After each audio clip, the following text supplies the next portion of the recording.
G'day, Steve. How you doing, mate? I'm good, thanks, Johnny. How about you? Yeah, fine. Fine. Hold on, I've still got YouTube on. Let me turn it off. Right, okay. I always make that schoolboy error. Oh, look, I do it too.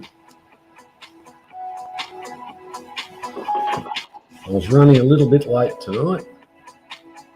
I've been exactly the same. I've had I like my little missions and whatever, but I really wanted to open the stream up about 3 o'clock, just to see if it, made any difference, if people were interested, that sort of thing. But I was messing around. I've got a pond fountain, and I've just got a new pump, and I was trying to get that all working, and I was rushing it. And well, I tell you what, I got it all set up perfectly. I was fixing the electrics so that the electrics were secure rather than just sort of lying on the floor out towards the pond. And I pulled on the wrong bloody thing, and it just pulled down. I hadn't made the fountain very secure. I thought I'll sort that out tomorrow. I just wanted to, see the new pump working and whatever. And I pulled on the wrong bit of string, and the whole thing went and just fell into the set. I mean, fortunately, I got it all secured with ropes and stuff, so I just pulled out the pump and whatever. But it was a tad frustrating. That was about an hour ago.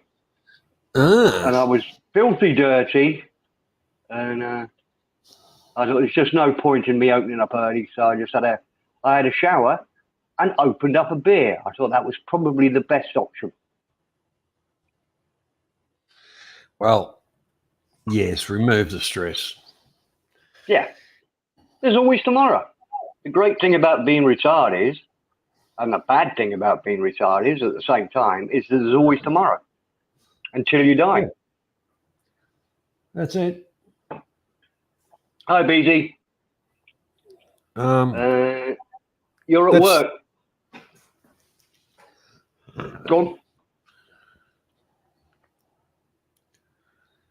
on.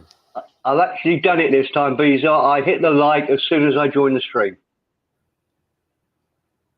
Thank you for reminding me, because I often forget. Don't even think about it. I do too. Luce, mate, how you doing, buddy? Hi, Luce.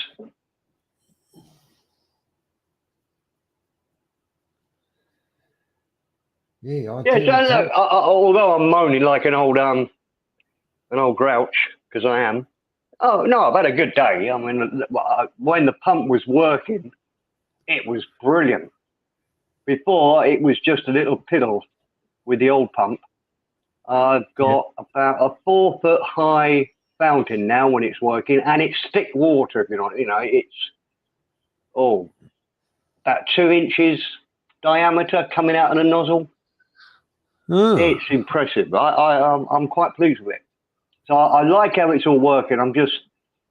I always do it, John. I rush stuff.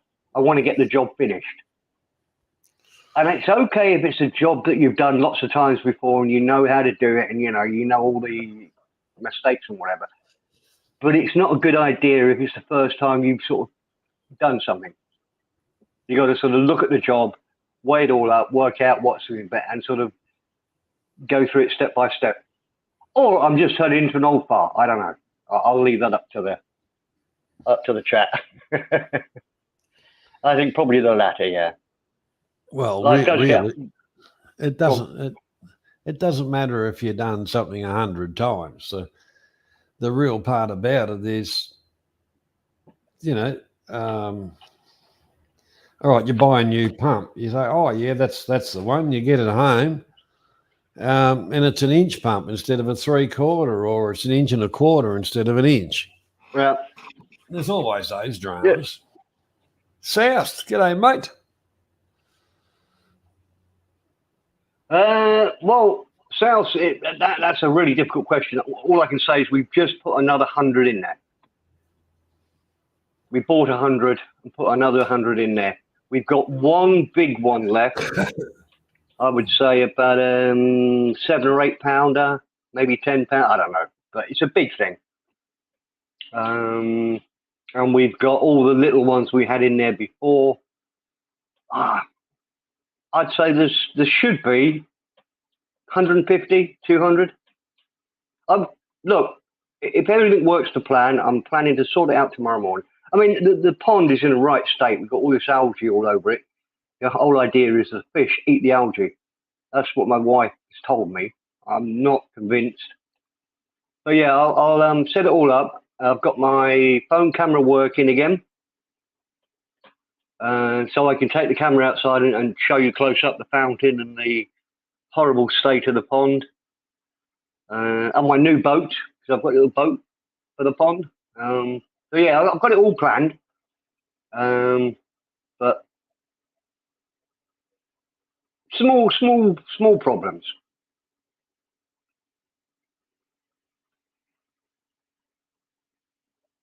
So how's your day going, Johnny? I'm boring you with my life story of boring bits. Have you had a successful day?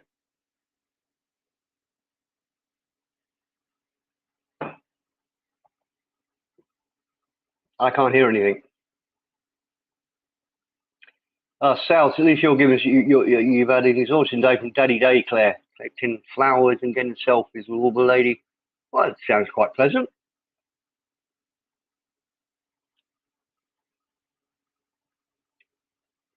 I confess, I'm, bear in mind, Sal, I'm not the same as you. You know, you're the dad and you're much closer sort of thing.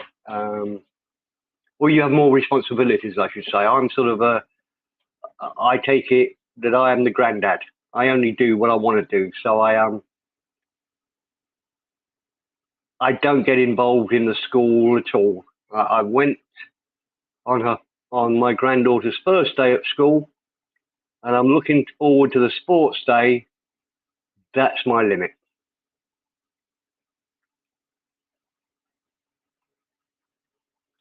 Two marriage proposals.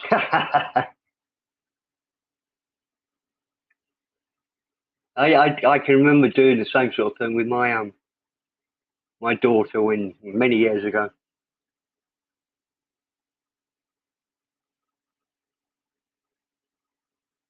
Tell you really, my best mate was taking his. She would have been about 7. His daughter, 6 or 7, and it was the same sort of thing. They were at a school do, and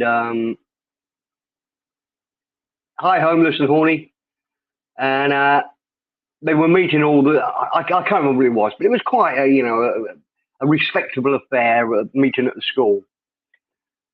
And the daughter went up to the teacher and said, "Me and my dad, me and my father, have got a little secret, and I'm not allowed to tell anybody about what it is." And of course, the teacher looks, what? Martin fell about laughing. The secret was they had nits. And my buddy had said, "Look, let's keep it between ourselves." But yeah. I could have told that. My mate tells that story much better because he was there. I'm just they're still there, Johnny?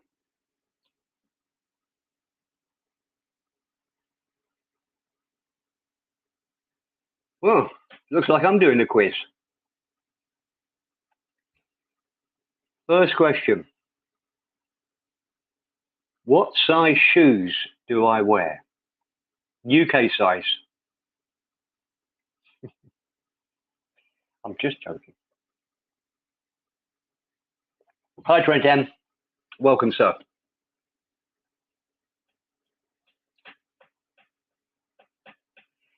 Yeah, that's a good subject, Mr. South. I've had many arguments on here. Not arguments, but debates, because there's a lot of people who say that the Thais respect you more if you speak their language. Uh, yeah, one size more. Well, I can get away with 9.5 or 10. English, which is about 44, 45 Thai or European, whatever they call it. But no points, I'm afraid. Sorry. Yeah, so I'll just finish this last story because I can hear Johnny breathing in the background. Yeah, you're right. You're right. I'm typing in the chat. All right. Okay. Yeah, I've had many sort of debates because many people say that Thais give you more respect if you speak the Thai language. I don't agree with that. I think they're much happier if you don't speak their language. They feel safer, more confident. Thailand's their country. Don't you come in here with more money than us and speak our language? Only my personal view. I just find that that's the way it is. However, go on. You know, I was just going to say, do not forget, there is 2 languages in Thailand, and it's Yeah, Thai absolutely. and English. So you're not really being disrespectful by. Well, I thought you were going to say there's Thai and Isan. I mean, Isan is very different. I mean, my wife speaks both Thai and Isan because when she was a young child, she lived with a grandmother who lived in Isan. But her mother and father don't like her speaking Isan at all. Yeah, but I'll just finish this. I'll just finish my story because it's only a very short point. I'm changing my mind only because I am now struggling to understand what my step granddaughter is saying. Her Thai is much better than her English because obviously there's more people in her life that speak to her in Thai, and it's clearly much more useful if she speaks Thai rather than English at the moment with her school friends and family and whatever. But I'm beginning to feel like a real idiot because she'll say something and she's actually started to get quite annoyed that I don't understand what she's telling me. And I have to ask my wife, what is the granddaughter saying to me? So I retract what I said before. It's not for respect. I think I still stand by that, but I wish I knew more Thai to be able to speak to my granddaughter. There you go. That's done. But it's not a sin to teach her correct English either. That is actually that is a benefit in her later life. Oh, I think so. Yeah, I'm sure later on, and she's already. We were so happy. Just in the she's only 4.5. Just in the basic English she did at school, she got top marks out of her class. So yeah, I am helping, but I still find it frustrating. G'day, Robert. Welcome. Hi, Robert. Morning or evening, whichever case may be. Both. It's morning for you and evening for us. Yeah. That's I was kind of that out of it to a certain extent. I kind of looked at the clock and went, oh shit, I'm running late because I normally type in the good evening, good morning, good afternoon, that type, that rounds it out for everybody. But I didn't even get a chance to do that. How you doing, Trent? Zieg, South.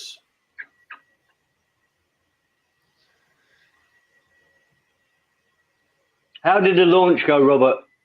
Good. Very good. I had to go off and do something else. I thought it was a good idea to stream it, though. Yeah. Well, I jumped on because I was going to do it, and I looked and I seen Chris was doing it. I said, well, fuck, I'll just go over and watch Chris, with Chris. How you doing, bees? And it went really well. I mean, no major problems. It didn't blow up, and it's on its way to the moon now. So excellent. Is this an Elon Musk thing or a different No, guy? this is NASA. Oh, right. Okay. NASA and the European Space Union too. So it's kind of a conglomeration of all of them. As I think I've told you, I'm addicted to these shorts on YouTube. And for some reason, I clicked on one of Elon Musk, so now I'm getting lots of Elon Musk short interviews. And he was talking about when he started SpaceX. Because I think the question was, have you ever failed at anything? And he said, well, when we started SpaceX, I tried to get the best engineers that I could, rocket engineers or whatever, and nobody would come and join me because they thought I was, I couldn't get a chief engineer. He said, so I ended up as the chief engineer. He said, if we'd have had somebody who really knew what he was doing, we wouldn't have had any problems. But the first 3 launches were failures for SpaceX. And for the 4th launch, he really had to, it sounded genuine when he said, look, to find parts and money to pay for the 4th launch almost broke us. We couldn't, it was right at the edge. If the 4th launch hadn't worked, we wouldn't have SpaceX, he said. It was that close. Fortunately, it worked. It just shows you, doesn't it? You think it's all easy. But he said, we tried to get, he said we could get bad engineers, but we didn't want them, obviously. But to try to get the top engineers, he said he couldn't do it. Yep. And I'll say one more thing. God, there's so much news going on.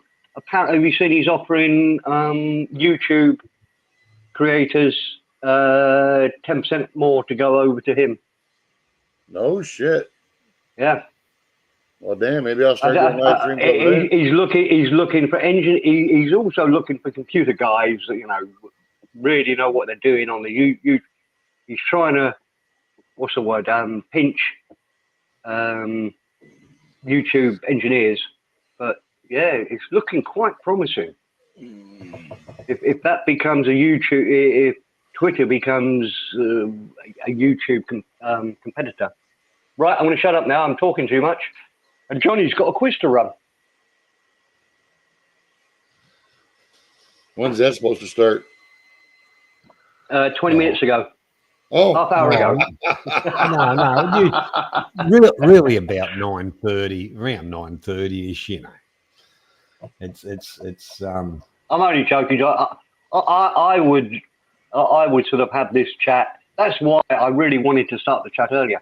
I think it needs a while for people to sort of find out the channel's open and get the brains in gear. Because as Robert's, it's early morning for some people.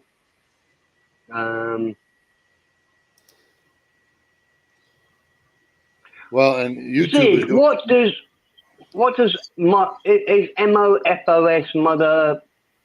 Is the first word mother? Mophos. Shows how behind the times I am. I've never seen. I had seen it, but What the it's hell are the you first looking at? word from that mother. Mother of. I need help here. See, what's Mophos mean? Mother effers. I thought it was mother.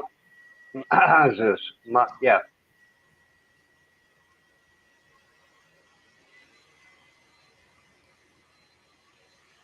I could be wrong. Trying to work out the think of it, mothers of France overseas. I don't know. Oh, Yeah, okay. I've got you, Zig. What does it mean? Give me just the first word. Because that Well, can't be a bad word.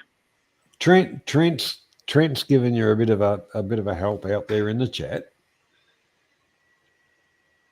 Trent, man of forensic. No, is it? Trent's making that up.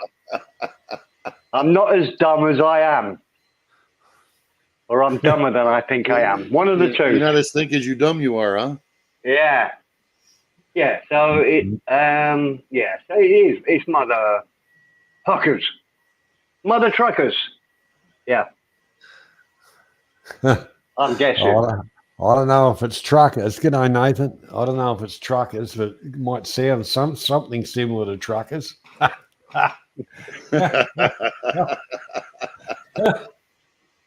Well, there is a bit of truth in that, Nathan. We could go into a long conversation, but what our children know today, I think is horrendous compared to how innocent I was at their age. And I don't think it's a good thing. I really don't. I think it's bad. It's bad that they see all this pornography. I think it messes their heads up. It gives them a total misunderstanding of how relationships work and that sort of thing. And it puts pressure on both the boys and the girls. I don't think it's one way or another, and it's just absolutely horrible. So, yeah, Nathan, I'm going to stay innocent and pure. And I wish the same for the new generation, because it is horrible, I think. I know I sound like a prude, but I'm not. I'm really not being prudish. I just don't think that sort of thing should be readily available. It should be something you're quite embarrassed. I mean, I can remember even, when I was with my wife, I was still worried to go into a newsagent and buy a top shelf magazine.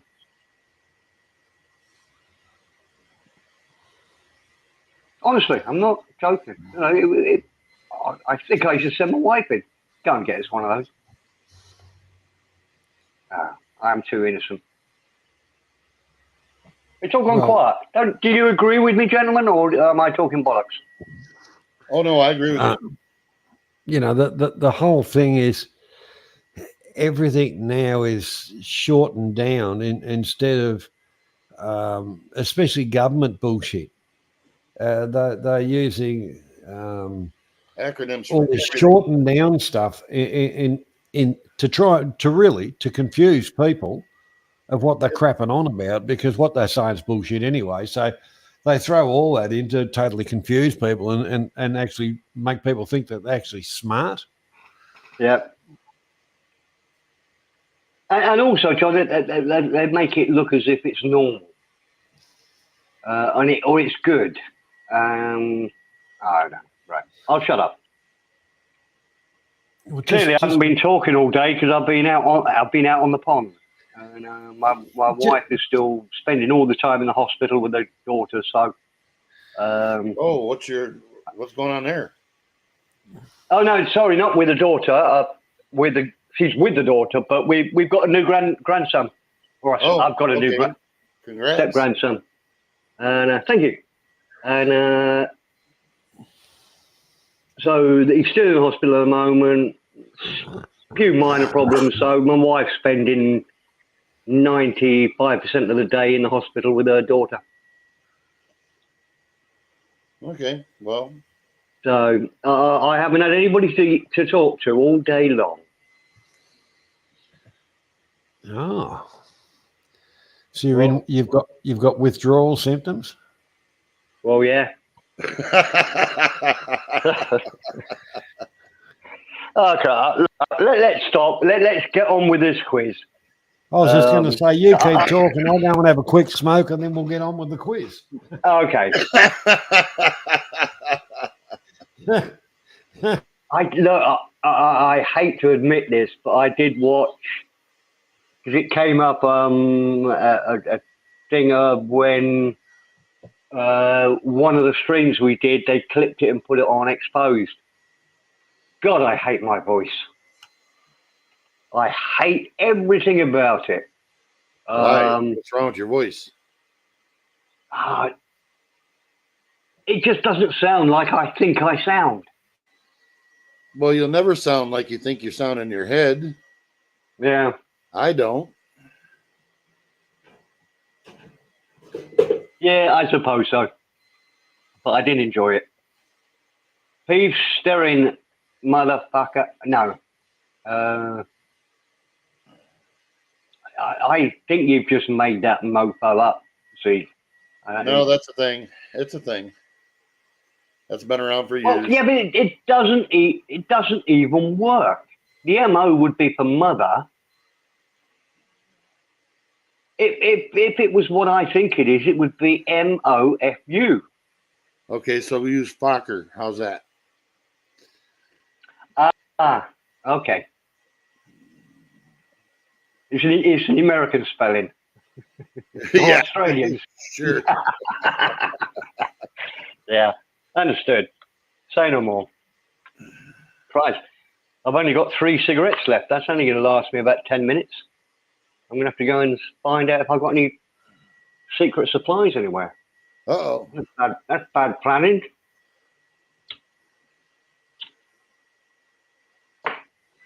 I've always got emergency supplies, Robert. Don't worry.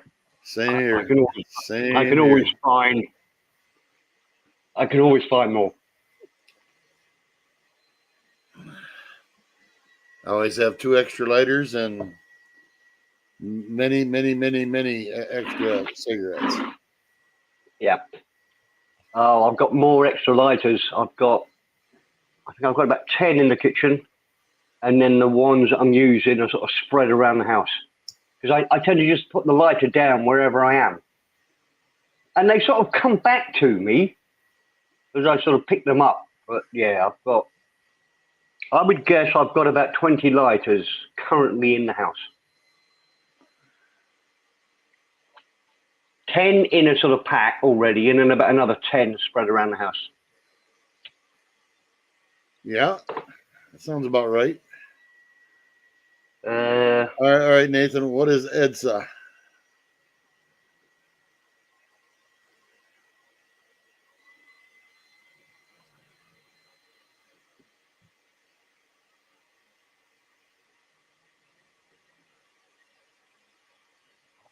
I don't know. Well, that's the important things, Trent.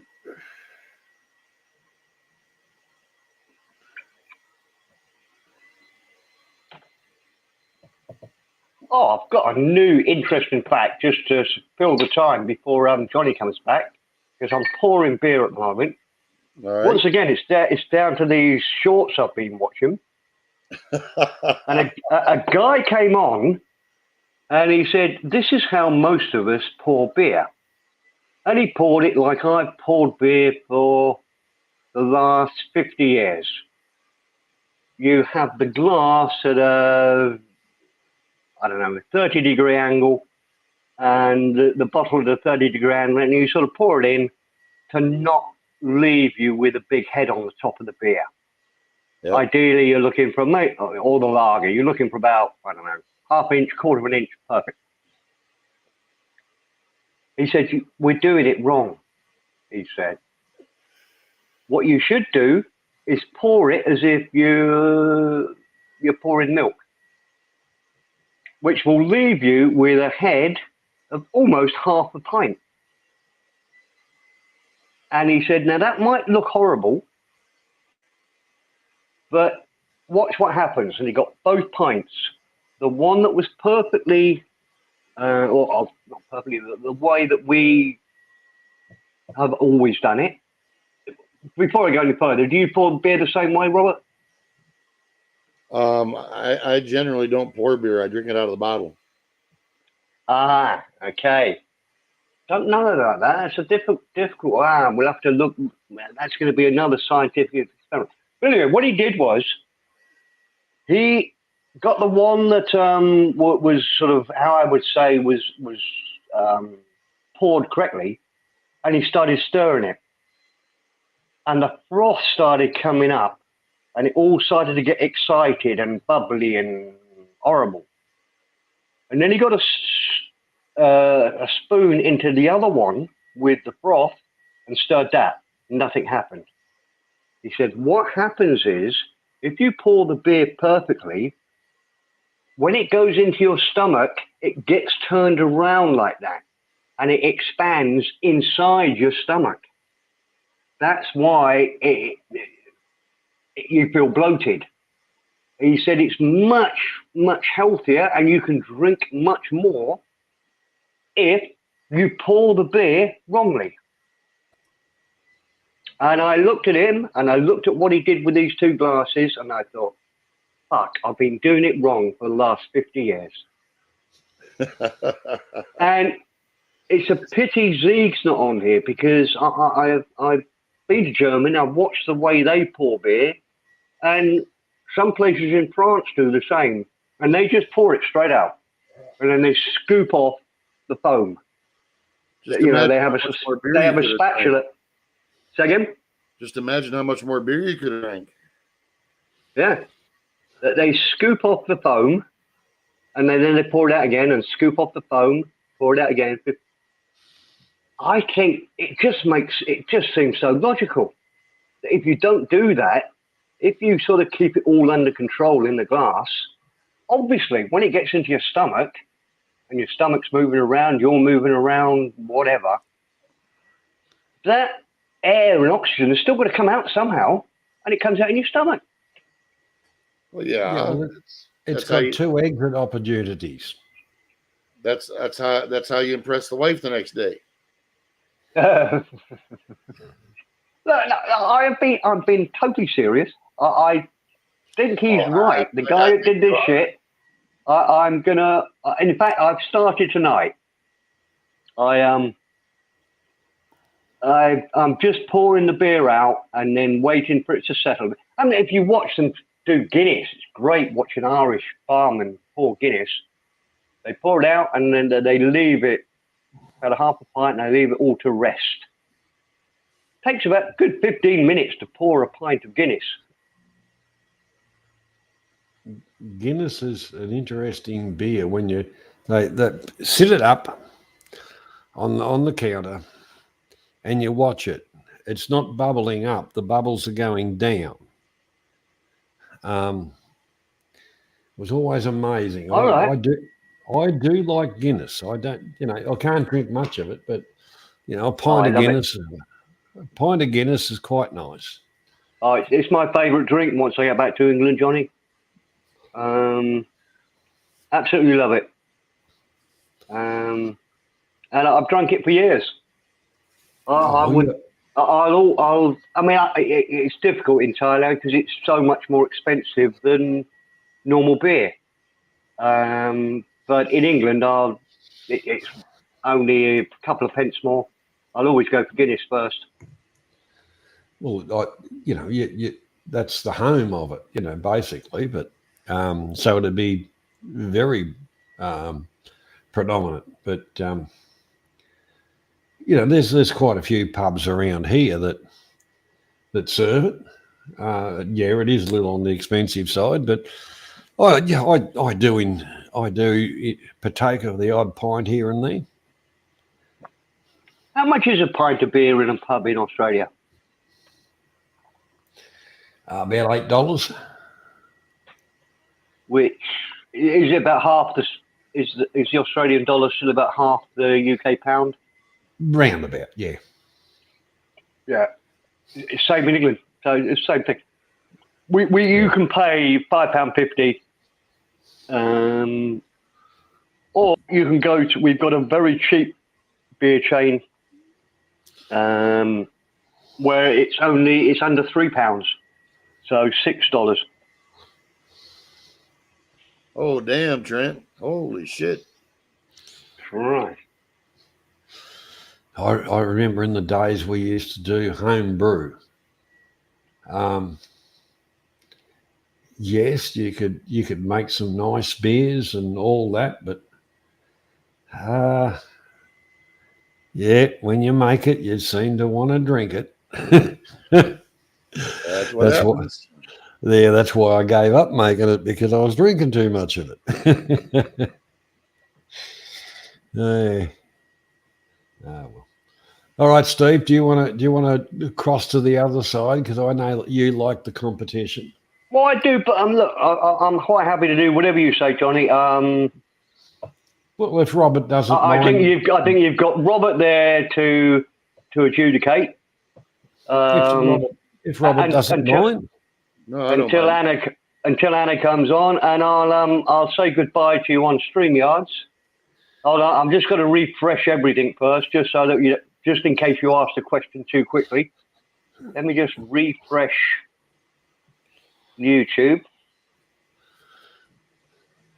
Not that I take this seriously at all, Johnny. Obviously, it's only a game. it is. It's a bit of fun.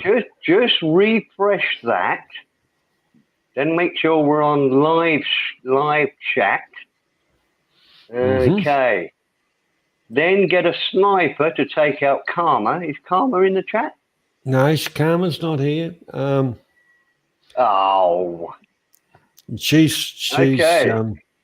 She was going to see her sister, or so. I'm not 100% sure that would see her, but anyhow, our wishes go to you.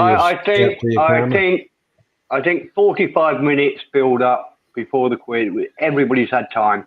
Great, it's 22. I didn't know it's 22 people watching. Perfect. All right. Okay. I'm just gonna sign out StreamYard, and I'll see you on the other side. Rightio, Steve. Rightio, peoples. If everybody's ready for the first question, you know the thing. Put one in the chat, please, and then we'll kick it off with the first question.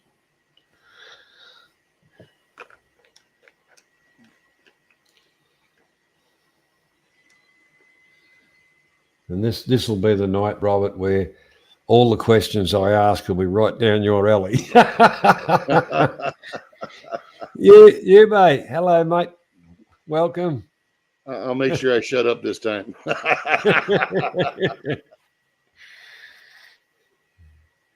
Rightio. First question away. In 1913, what make and model of car became the first to be mass-produced on an assembly line? Oh, Jesus. You got to be kidding me.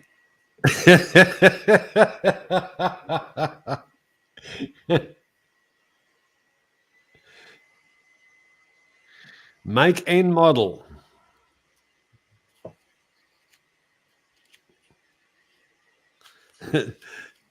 Yeah, good one, Trent. Datsun 120Y.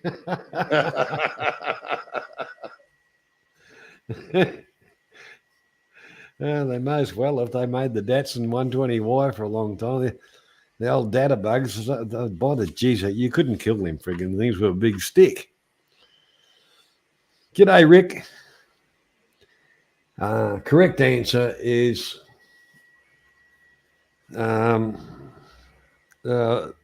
Model T Ford, or Ford Model T.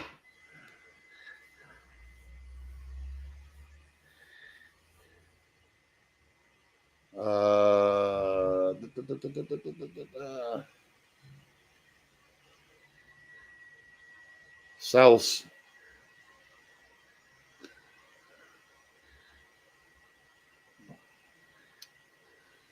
Mr. South got that one.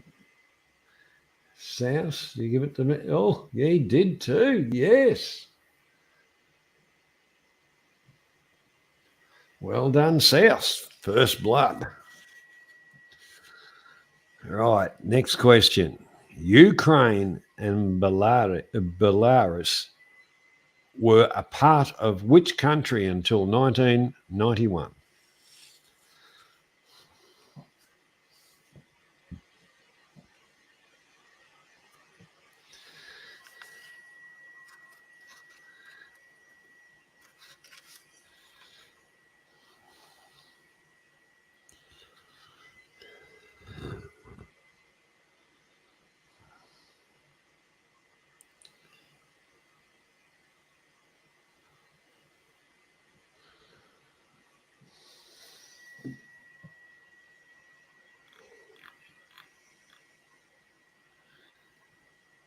Correct answer is USSR. That would be Trent. Well done, Trent.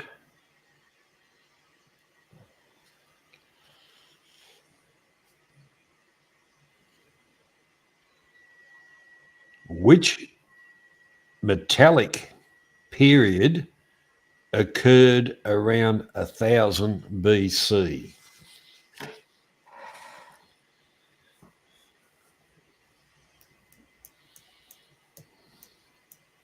You have got to be kidding me.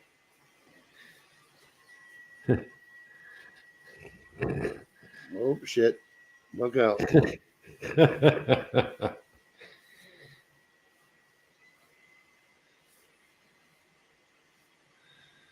Yeah.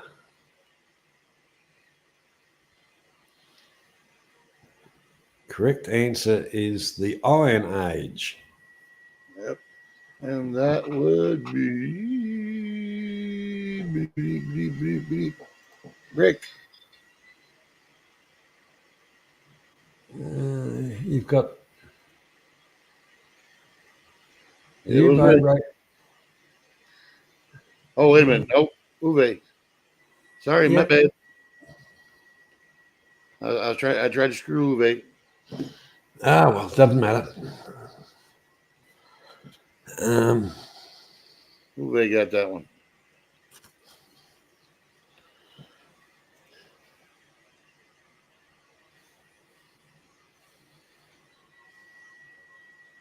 Give Rick Rightio. false hope there. Next question. Which November 11, 1918 event is marked every year on that date?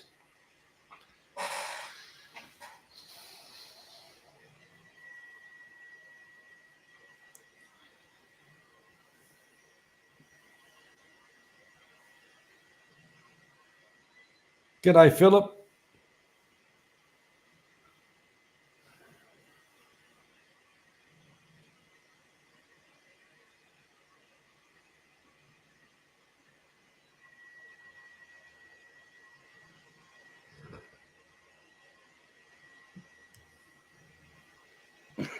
Tongue got stiff.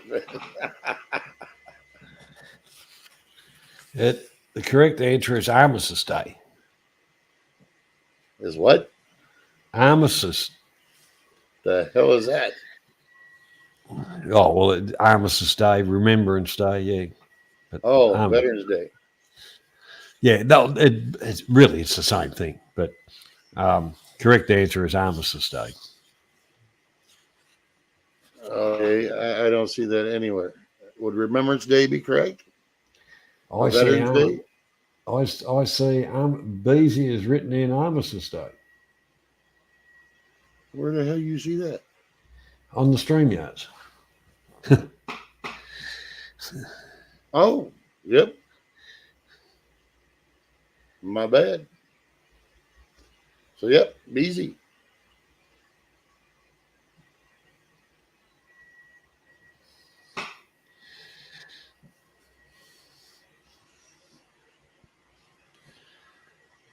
Right.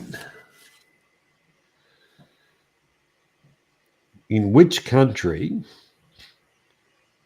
was Leonardo da Vinci born?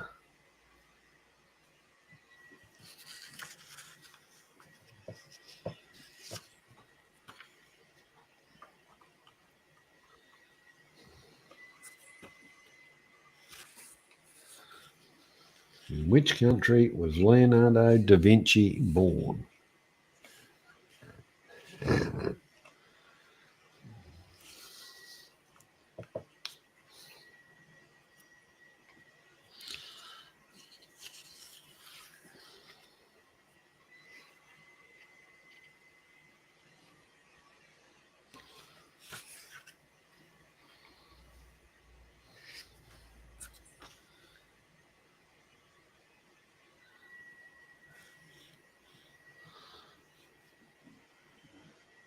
Oh, hang on. I stuffed that question up.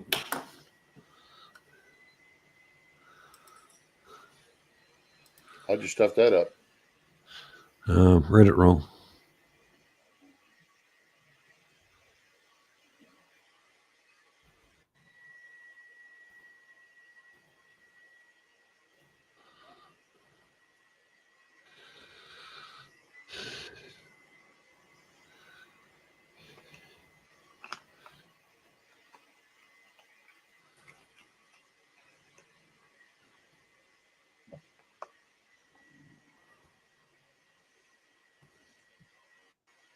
So, did you get it figured out?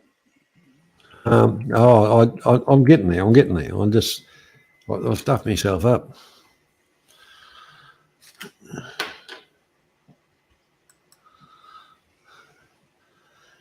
And the correct answer, anyway, for the stuffed up question is Italy. Yep. That would be Bobby Crush, I believe.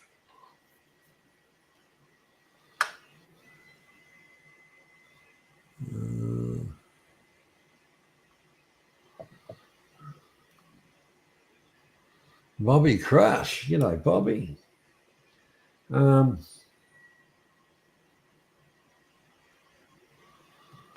right.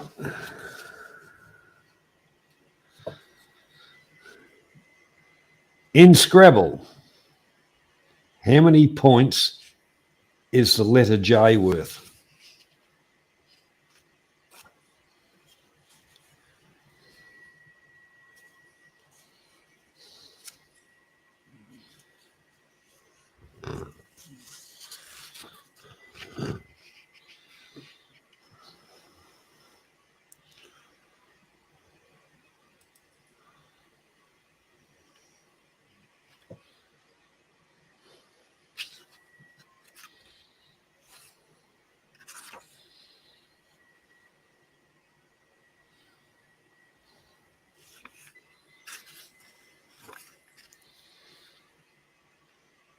Correct answer is 8.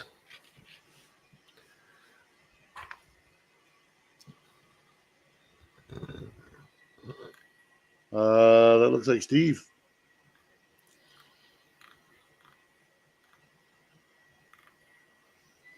Mr. Perrin. Yes, it certainly does.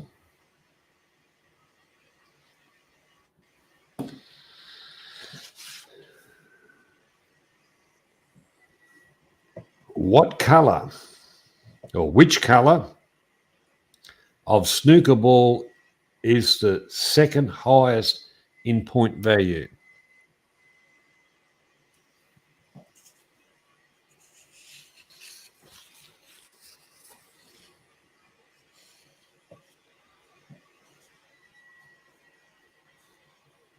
Take care, Beezy. Oh, Beasy must be driving home. Yeah, safe drive.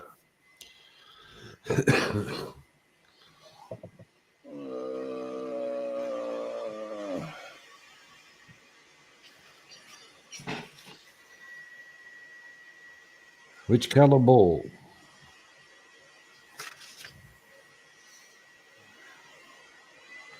And the correct answer is pink.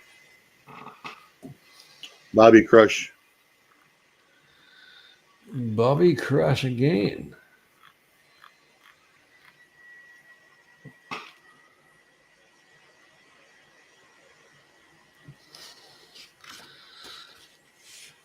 Rightio. How many feet are there in a dozen yards?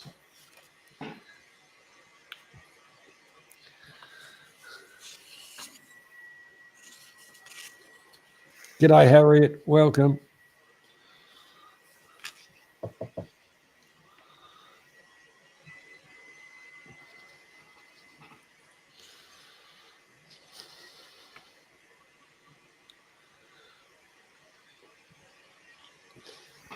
G'day, Jeff.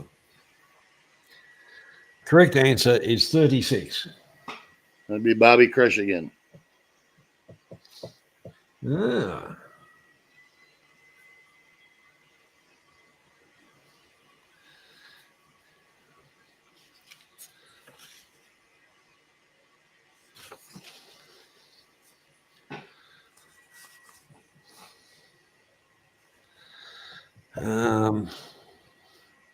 What?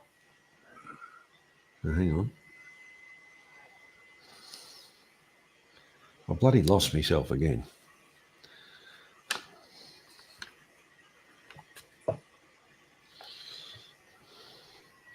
Which American train service connects many US states and several Canadian cities?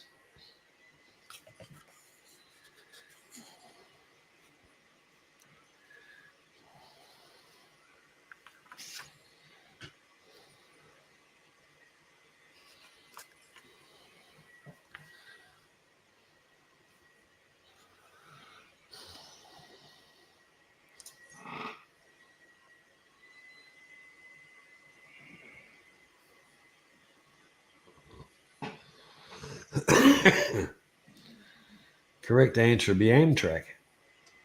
GD Meade.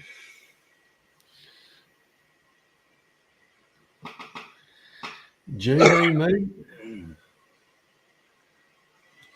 GD Meade. Jeff, yeah. Welcome along, by the way, Jeff. Right, the next question is the steel question also. Which car company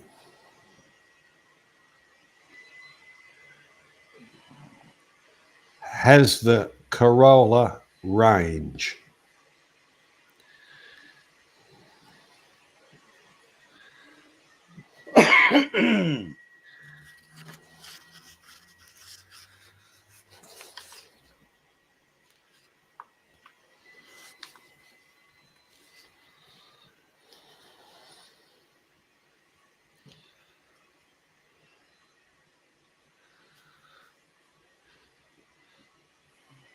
Ghost Pepper, welcome back, mate. Good to see you, man about Oz. How you going?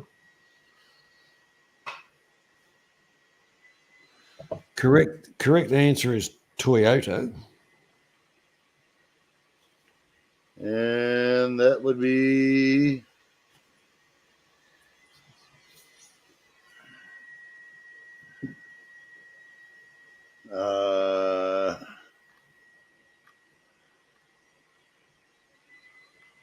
shit. I'm going right back up.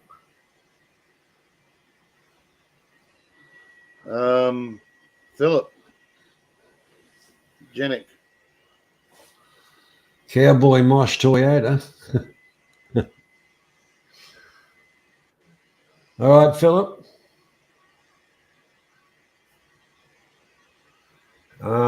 The 10th question is a steel question. Not yet, Jeff. And you get to steal a point off somebody else. So we have Souths on 1, Trent on 1, Ubay on 1, Beasy on 1, Bobby Crush on 3, Steve Perrin on 1, and Jeff on 1. So who would you like to steal a point from, Philip?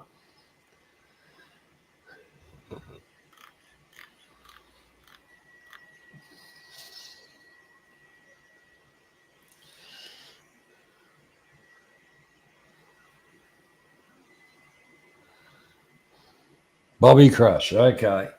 So Bobby Crush is back to 2. Philip goes to 2.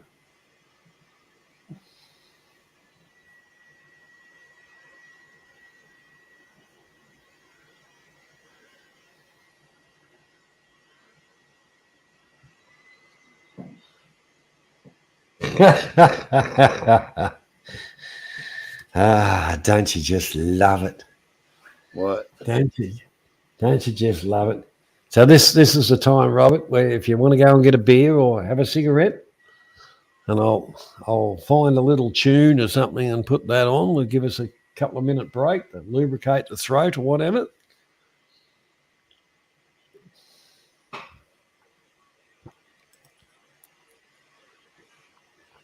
I'm not sure what you want me to look at there, Rick.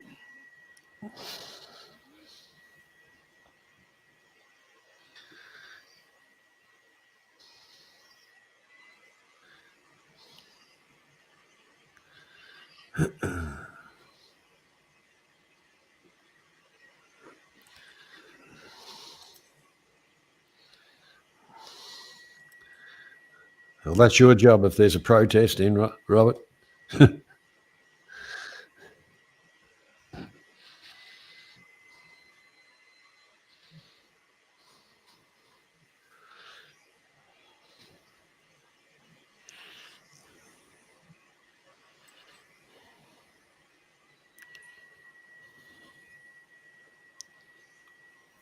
If I miss something, Rick, you need to point it out to me, guy.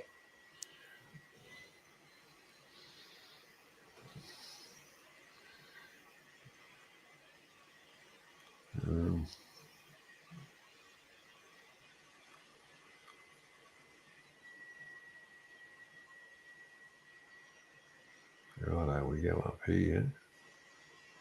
We go up here.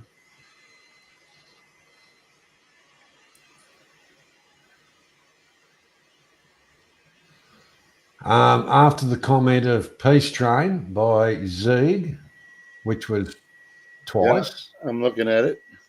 came in Philip. Philip coming first, then Uwe, then Steve, then Rick.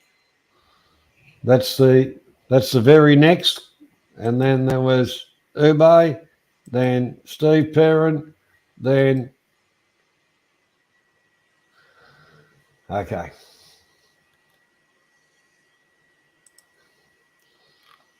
So that's how we see it. That's how we see it, gentlemen, or ladies and gentlemen, and that's what we call it on.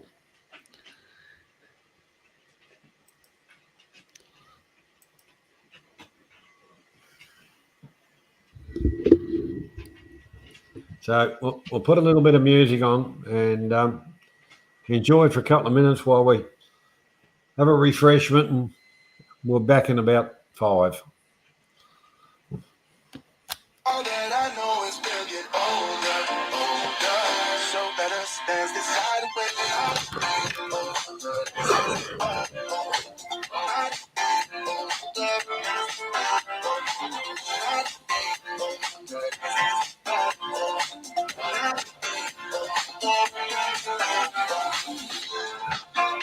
our bodies move to the groove and the light that flickers. We get lost in the crowd, it's getting thicker. Get away from the drinks and chatter. Haven't said a word, but it doesn't matter. Feel the air getting standing in a blurry dream. No one else can see us. Live your life within the moment. And don't go wait until the morning. You'll never know when it is over. All that I know is we'll get older. So let's pass this side away.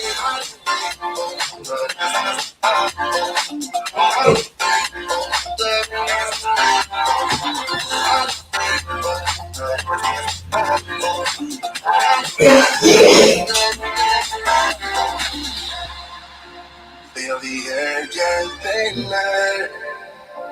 I'm standing in a blurry dream. No one else can see us. So let's dance the side away.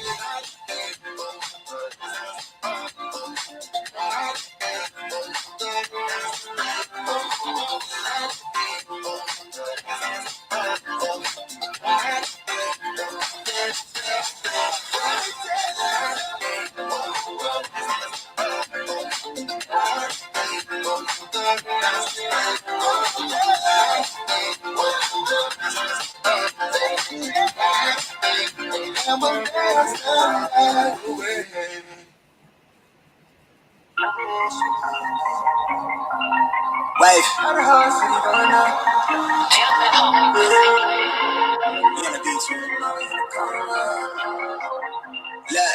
Yeah. I put a few deep on my niggas, consider it's pivot or chop through the app, make a clap it or capping, she tapping it fast. I think that you know they be catching it. Standing 6 feet up, casting a shadow. While niggas they talk like they bad, they know that we got it. They talk far from actual. I make the voice on tsunami. I dare you to paddling. The trunk steady rattling.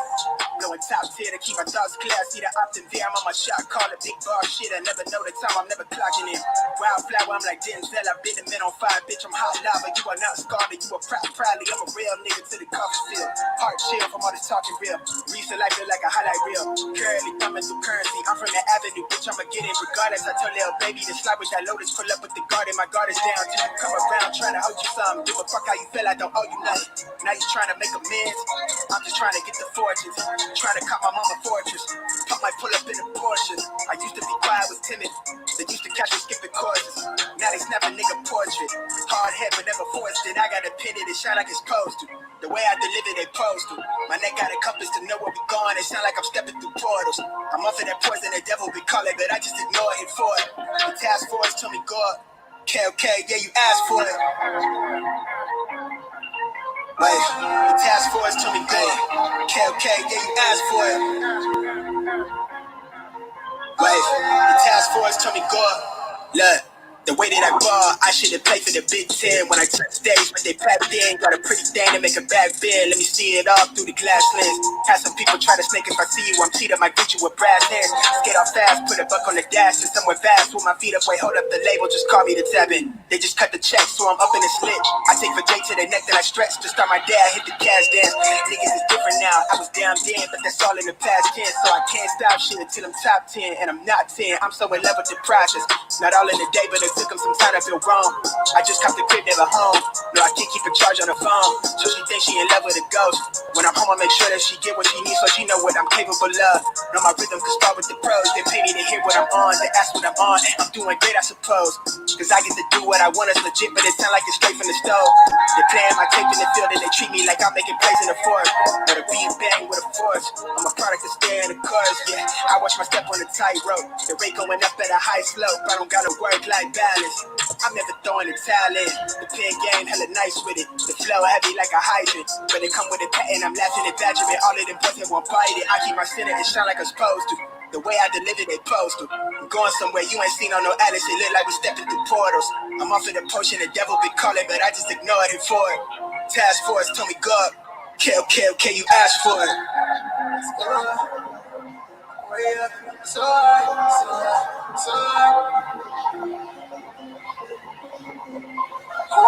the task force told me go up. I'm so higher. Way up in the sky. Way up in the sky. Way up in the sky.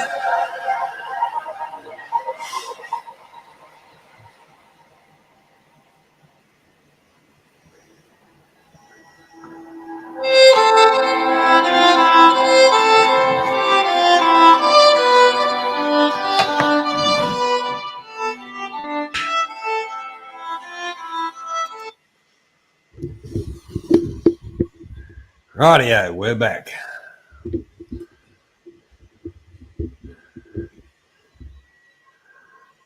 So if everybody's ready, we'll get back into it.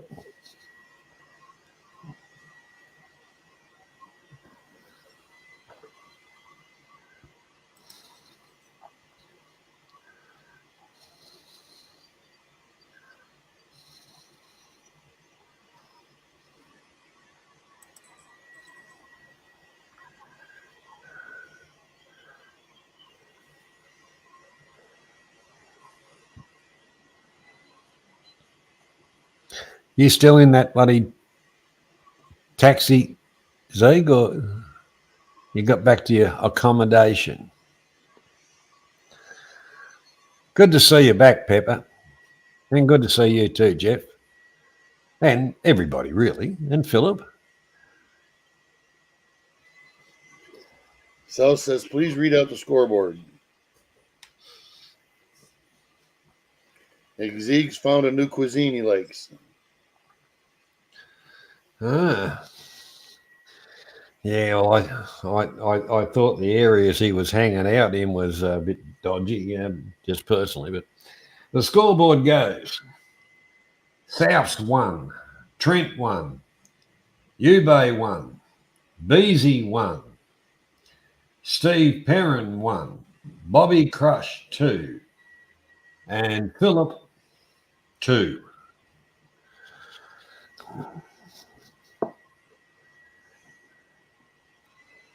Oh, I missed one. Jeff's on 1 too, by the way. Yeah, I missed that one. Sorry, Jeff.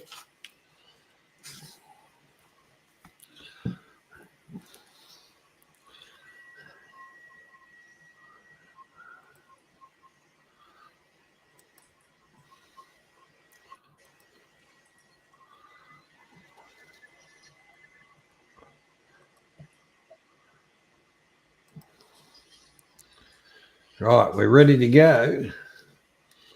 That's okay. I could never forget you, Jeff. Just you never answer your telephone either. Anyhow, we're not worrying about that. We're moving right along. Righto. First question. Everybody ready?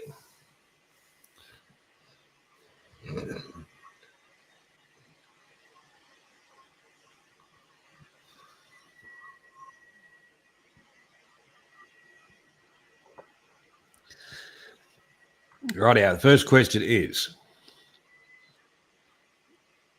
which is the largest species of whale?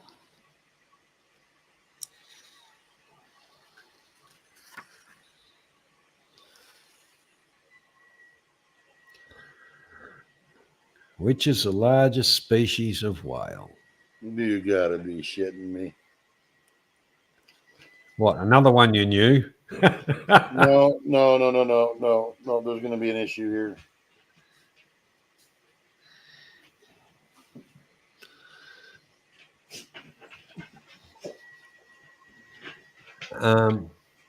Correct answer is the blue whale. Yep, I knew it. Yeah. So if we go back about 10 minutes, there's a couple people that said blue whale. We'll scroll back through the chat. I shit you not. Would you concur that would be Jeff? GD Mead? Wait a minute here. Wait.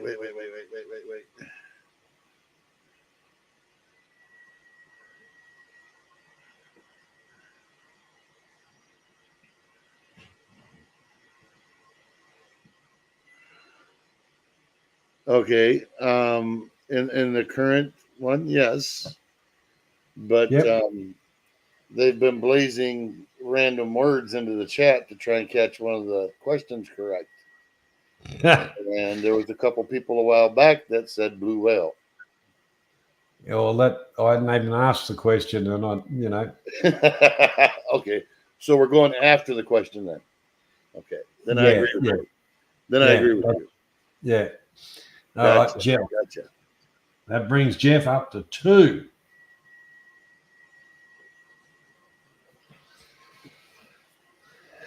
Right.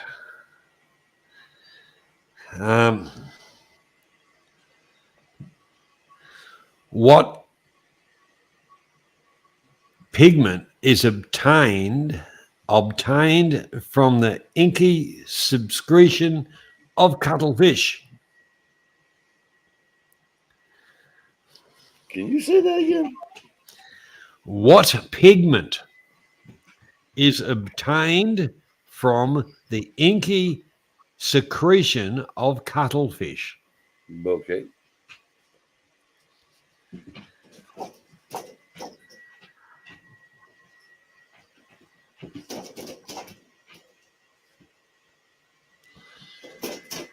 Cuttlefish are a bit different to octopus, people, remember? Oh, knock it off. The pigment.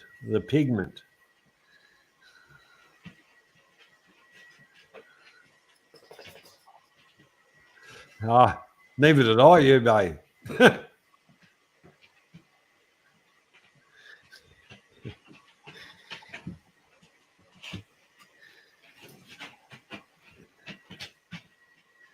The correct answer is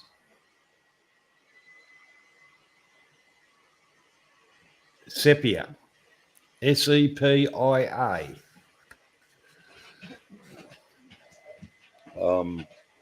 That's a no one.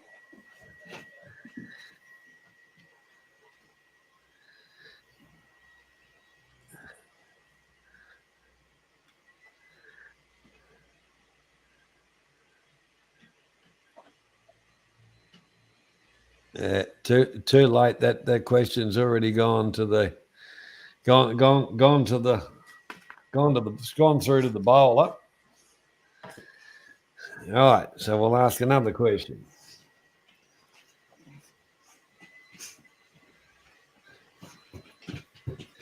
How many tentacles does an octopus have?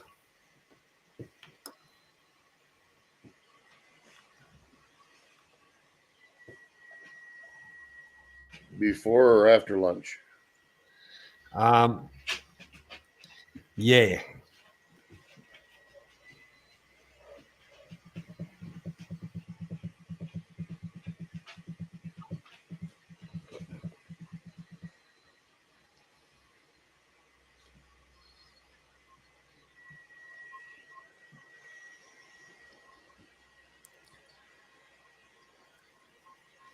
Correct answer would be 8. Jeannie Mead. Oh, that brings Jeff up to 3.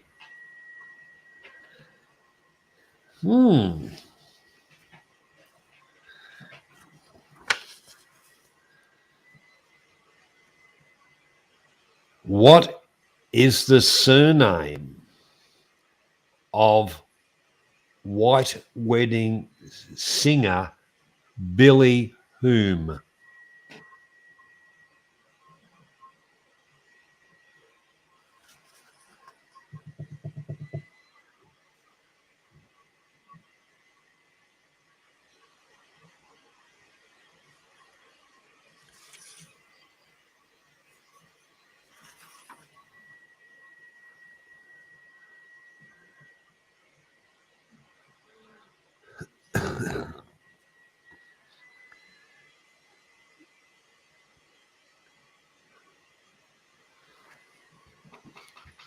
Correct answer would have been Idol. I asked for the surname, as in Billy Idol. And that would be Rick. Rick Nelson opened the account on 1.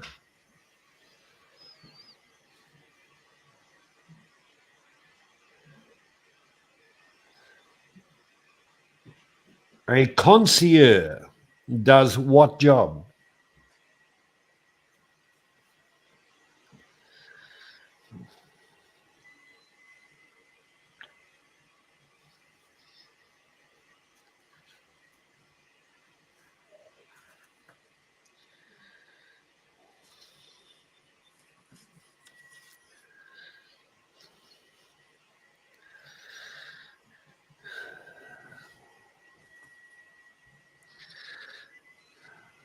A concierge does what job?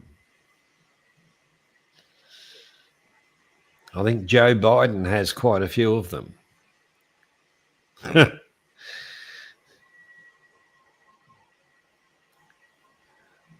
wasn't aware wiping ass was part of that job. Well, you never know.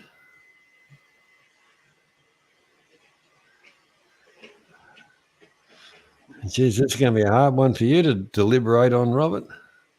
Yeah. Hey.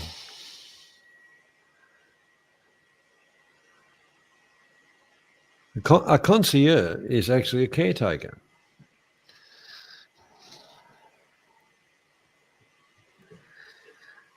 No, Pepper. Ghost Pepper, the luggage people, the concierge is the caretaker.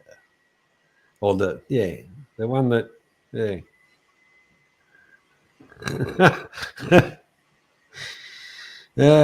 can you find an answer that's close to that out of that question, Robert, or do I need to ask another one? I'm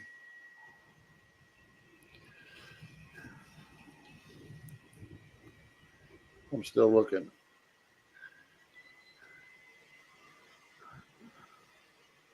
Hotel floor, Rick Nielsen. It's close.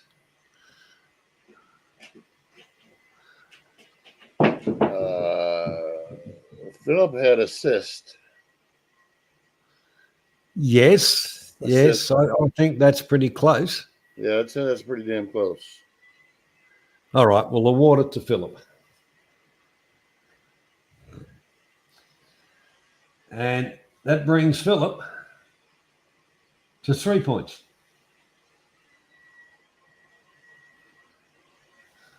So going into the second round,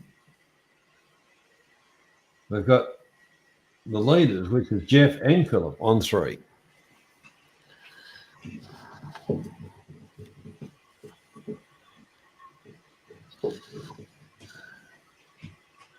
What name was given to the two-wheeled Roman racing vehicle?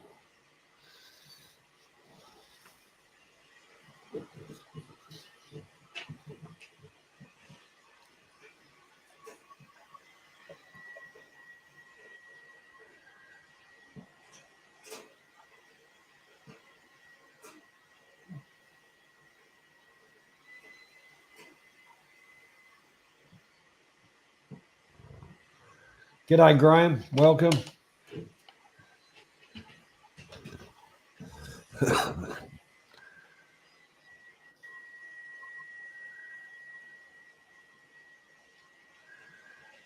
And of course, the correct answer for that is Chariot.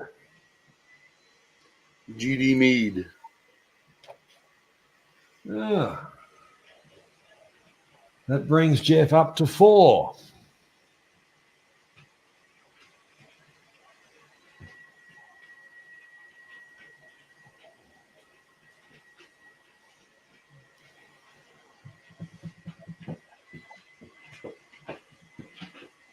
What or which cultivated moth lays its eggs on mulberry plants?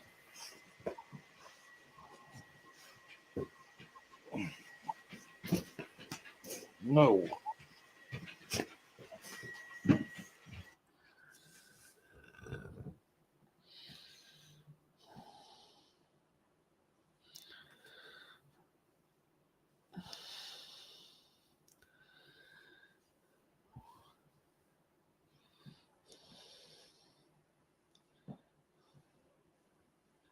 What or which cultivated moth lays its eggs on mulberry plants?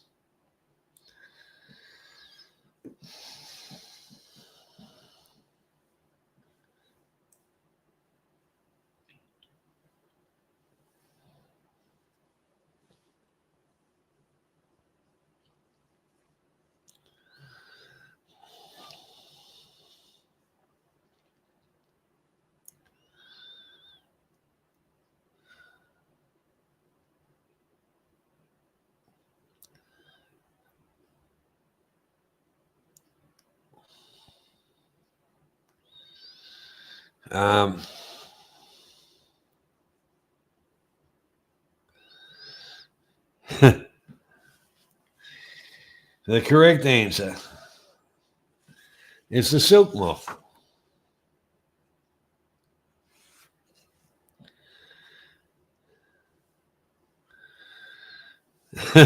It's south there.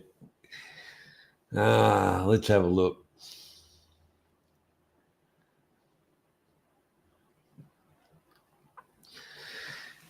Because the silkworm is the one that actually makes the fibre. Well, the whole deal of it, you know, the cocoon is the fibre.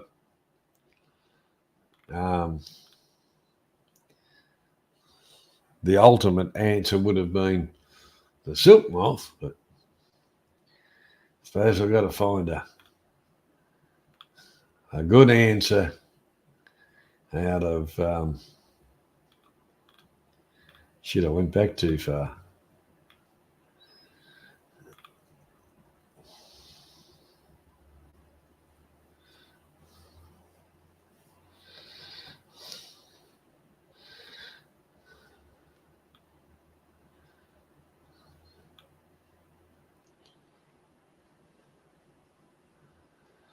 Um,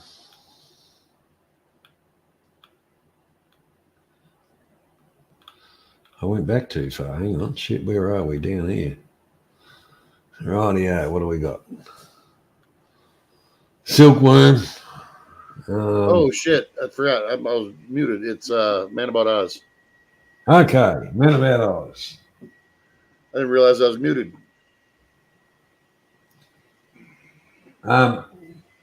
Don't worry about that because Steve does it regularly. He has very intense conversations and he realised his mic's off. I was trying to figure out why the hell you were still going through the list. I was like, what the fuck? Why is he doing that?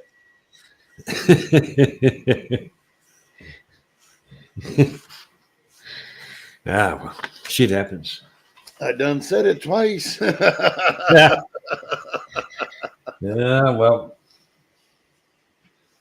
All right, we got 3 questions to go. No, we haven't. We've got 4 questions to go. Nope.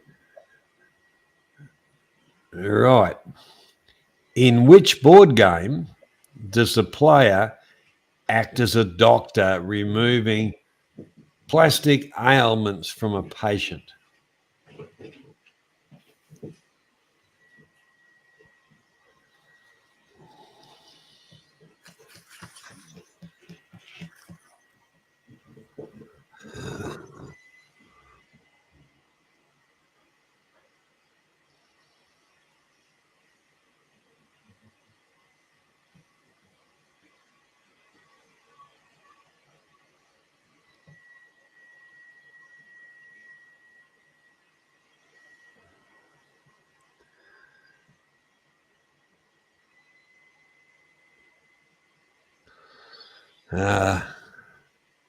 I thought Zieg would have said doctors and nurses because he likes to play that game. Hello, Paula. How you doing? Yes, the correct answer is operation. Mr. South.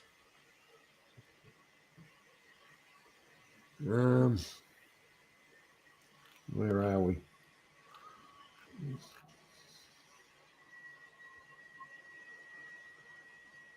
Yep.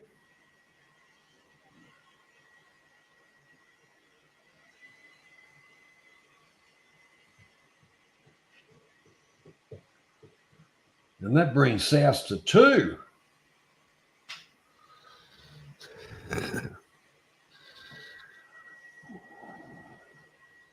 In which classic game must the player travel from the bottom left-hand corner of the board to the top left by rolling a dice and avoiding hazards?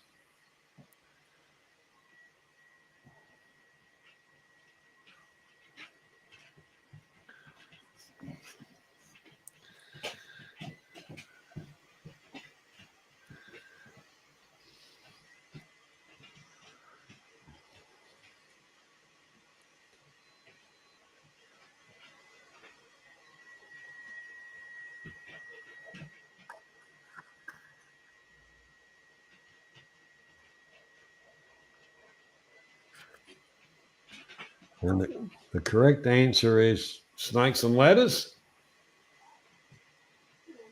Really? Yes. Well, that would be GD Mead. Jeff.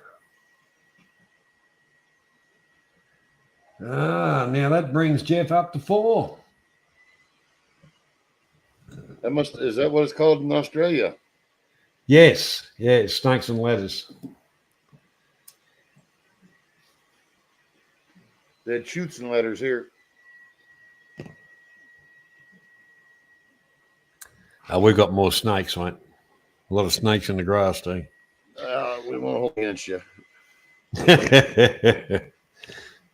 What is the name of a game which players are represented by rodent-shaped game pieces?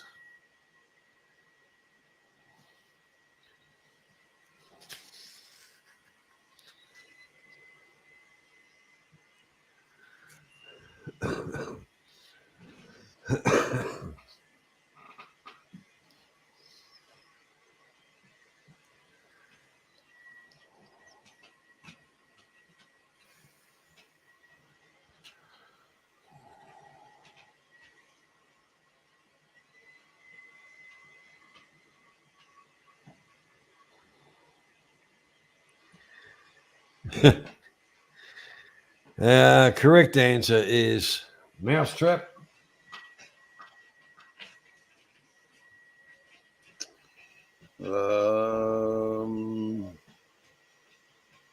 Looks like Steve Perrin.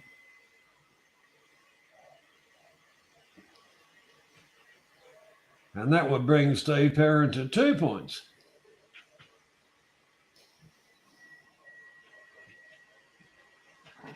Okay, the next question.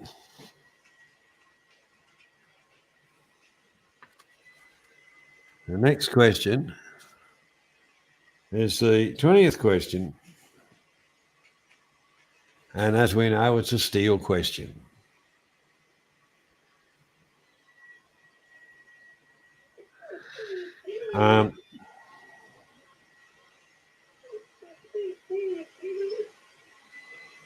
Which board game issued in 1992 gives players 30 seconds to describe words to their team?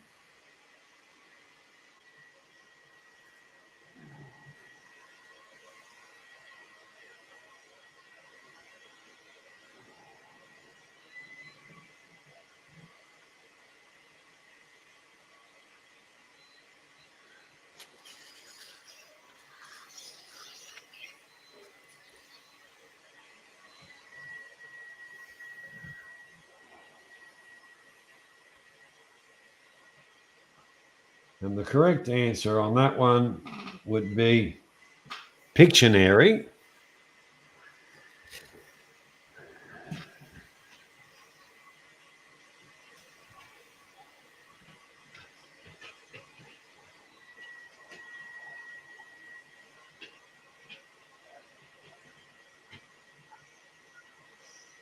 Looks like Man About Oz. Okay, that brings him to 2 points. Now, Man About Oz, you have the chance to steal a point. Ube has 1 point. Beezy has 1 point. Bobby Crush has 2 points. Philip, hang on, yeah. Philip has 3. Rick has 1. Jeff has 4. So up to you, Man About. Who would you like to steal a point from? South is volunteering a point. Up to you, though, Man About. Mr. Mead, after taking a point off Jeff. Okay. Which brings you to 3. Brings Jeff back down to 3.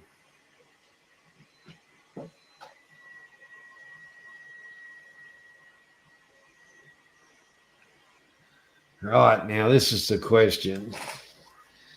No, I told you it's a blood sport, Jeff. I told you it's a blood sport. So right at the moment, we have Man About Oz on 3 points. We have G.D. Mead on 3 points. We have Philip on 3 points. But the next question is for 10. So whoever gets this question takes the night out. And I can tell you, it's not an easy question. But we shall ask it anyway. Which American author wrote the novel The Prince and the Pauper? But you said it wasn't an easy one. Sometimes I lie, Robert.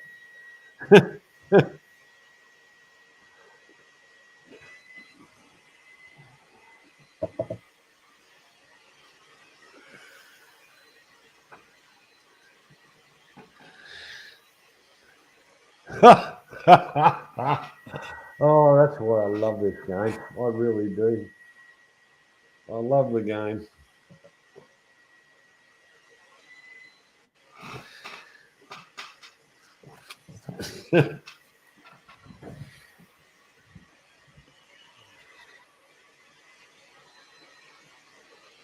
And the correct answer is Mark Twain.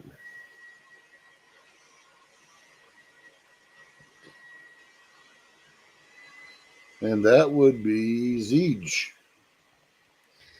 So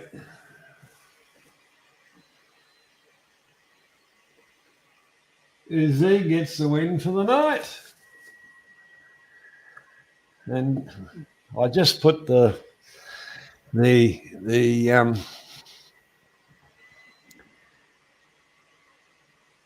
anybody wants to come on, Spruik or whatever. I just put it in the chat. Couple of 15ths of a second, I will pin the message.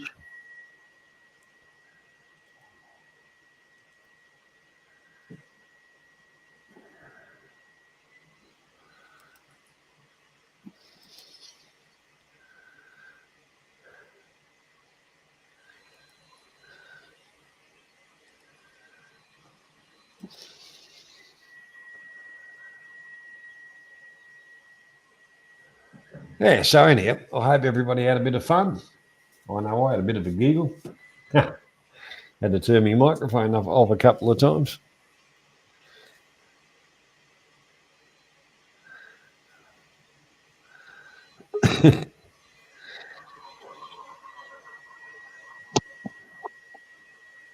You had a win. I know. How's that? Just get back into the condo and I've heard the question. I thought, shit, everyone will have answered this by the time I write the answer, and then bang. Yeah, well, you're the first one in, mate. And I just heard American author, and it's the only one that came to the top of my head immediately, so I wrote it.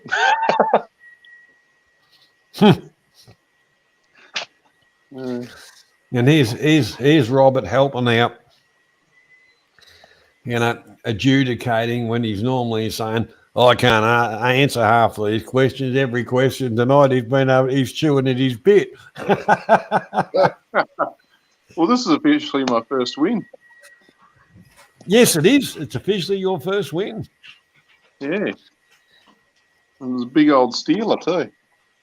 Yes. Oh, that's You bonus broke question. many a heart tonight, Zeke. You broke many a heart. Well, man about Oz did it last week. Yeah. He sat on his couch, and then the last question come along, and he went bang, gotchas. Yeah, it's how you do it. There's no point winning all the other points unless someone else has already got 10 or 11 points. Then you got to try it. Yeah. Yeah. G'day, Philip. And if Anna's listening, she can pick any other person she wants to send a gift to, and I'll gladly sequester it to them. Say thanks, Zeke. I kept you in it by tying it up, man.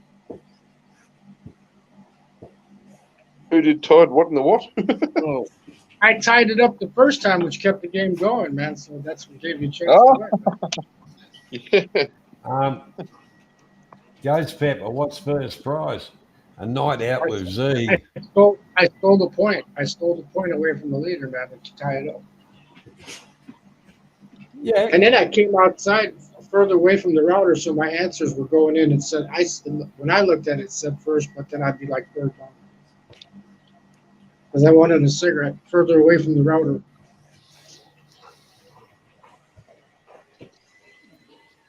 So you're in the Philippines? The bag scale. Thank you, Craig. If you had some fun, Craig, well, that makes me happy, because that's what we set out to do, to have a bit of fun and, entertain. Craigie Poo. There's no trains here, man. Not where I'm at.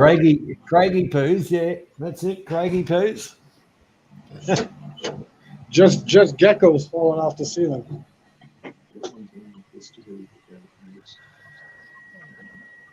What is green and slimy and climbs the walls and falls on top of you? It's called geckos. That sounds like you're watching one of those Ghostbuster movies. They're here. I had a stream last week where there was one on the wall here I showed. I don't mess with them though because they eat the mosquitoes. So Zeke, you in the Philippines?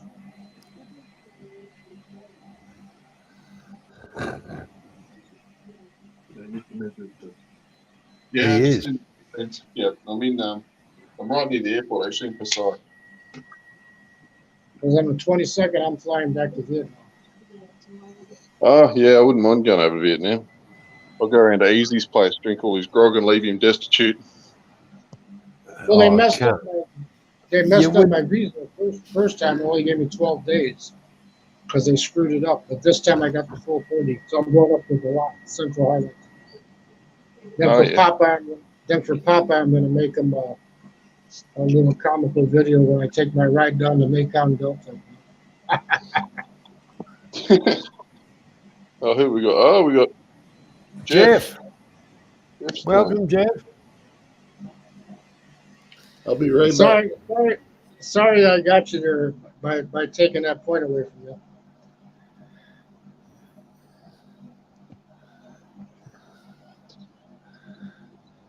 Hello. What are you doing, Jeff? Siege gets free booster shots for winning the trivia challenge. Yeah.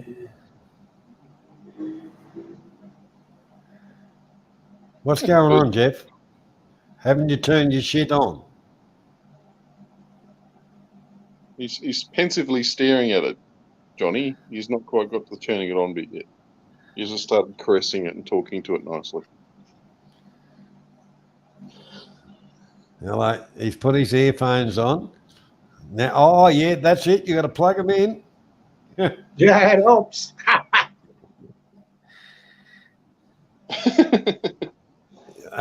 Jeff, better idea is to go back out, and when you come back in on the StreamYards, just click in or manage your microphone and stuff like that, and then come back on, mate.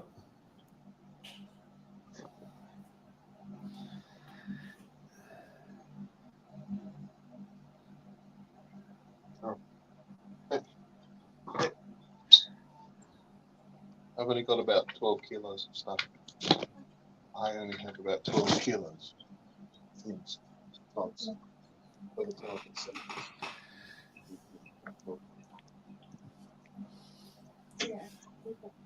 So you can put 8 kilos in my bag. Like, Well, I don't feel bad coming in a three-way tie for second. You know? you're just happy when there's a three-way involved, aren't you, Phil? Yeah, three-way. Yeah, three-way. Two Yeah, I was- lady boys and me. Two lady boys and me. I was just thinking if you're going to go up and visit Easy Company, Hanoi's not one of the most fantastic places around. You're better off going to one of the Yeah, islands. I know, but I want to go to Dalat because it's cool. It's like Baguio. It's like 74 degrees in the daytime and 60 at night. You know, check it out. Then don't worry about it. Just put more 10 kilos more. But before I do that, I'll do the Mekong Delta tour trip. You know? Easy wouldn't mind you going to his Mekong Delta. Yeah, I know. That's what I'm going to do. Yeah, Popeye. you could actually you could show him the snake you bred. Sit on the back of the boat that's going down the river and go. Bow, bow, bow, bow, bow, bow, bow, bow, bow, bow.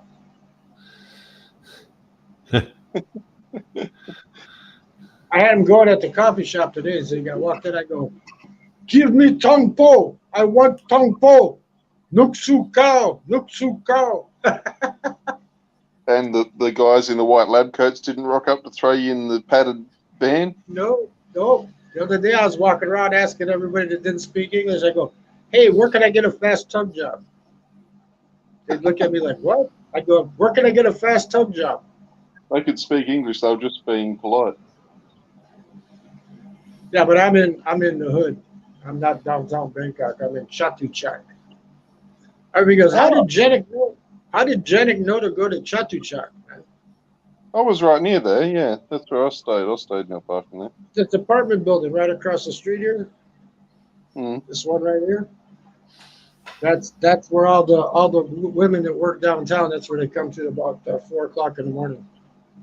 You see hundreds of taxi cabs dropping off. So where are you at the moment, Philip? What was it?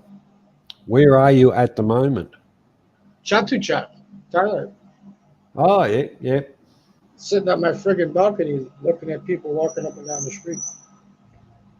But this is the hood. This is like living in, I wouldn't say South Chicago, but like a suburb. You know? I think I'm like the only white person within 2 miles of here.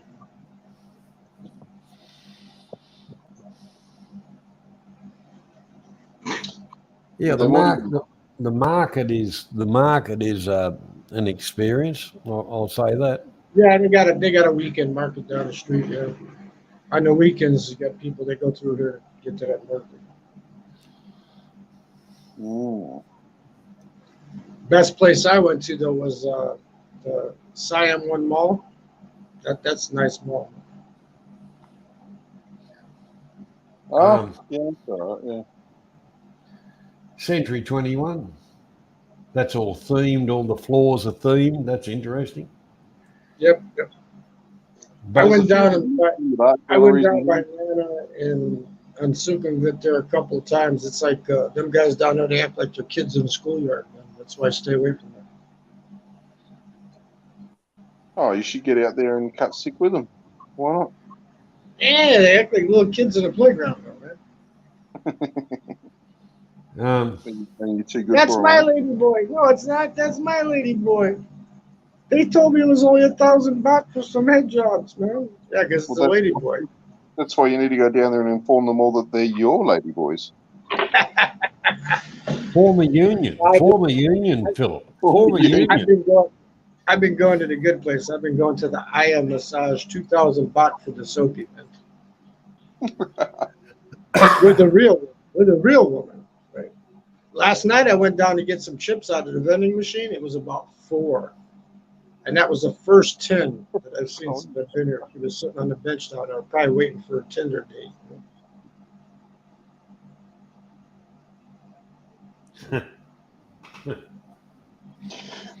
Oh, dear. And then what happens? Well, if it's Tinder, you'd say, come on, baby, light my fire. Yeah.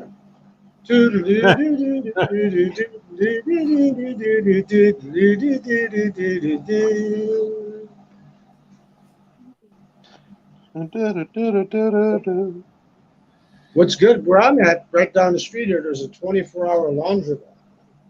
So you got women coming in and out of there 24 hours a day.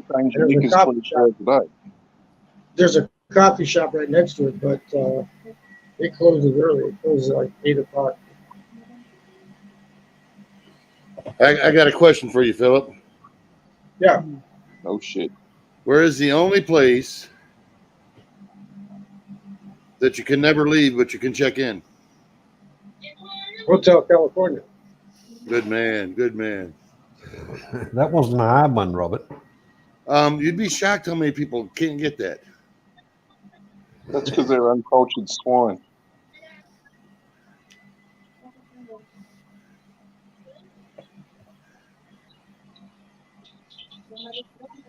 Hotel California. It's a lovely place. Such a lovely place. I'm actually closer to Don Muang Airport than I am to Sukhumvit. The criminal courts, if they want to take me away in a lab coat, the criminal courts go right down the street.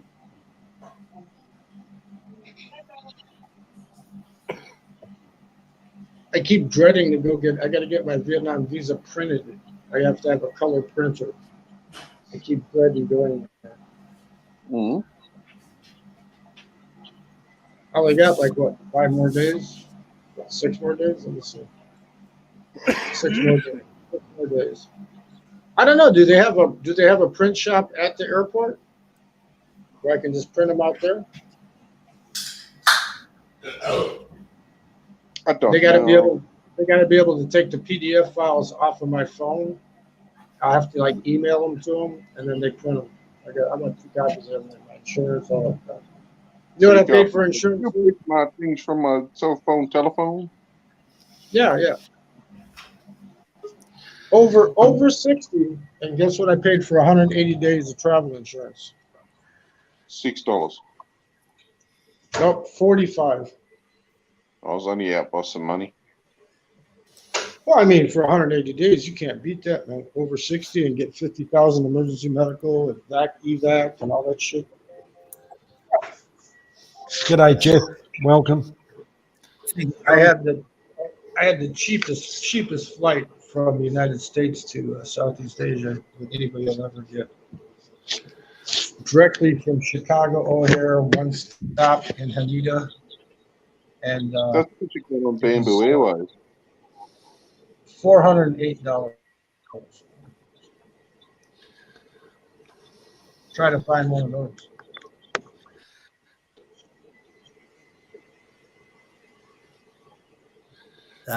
Johnny, It's costing me Yeah, 140. Go ahead, Jeff. G'day, Jeff.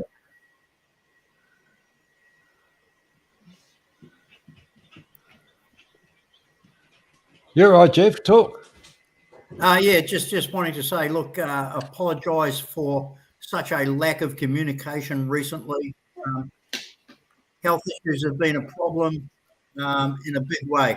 So I just want to apologise for the lack of contact, mate. Thank you very much for bearing with me. It's all right, Jeff. No, we'll you're- let you off this time. You're right, mate. I understand that. And appreciate you dropping past too, buddy. For all you guys in the Philippines, you want to borrow my banana? Philip. I also Hey, wish Mr. to pass on that I've done my very best to contact Anne so that she can go to her pick up $50 Canadian for a bottle of wine.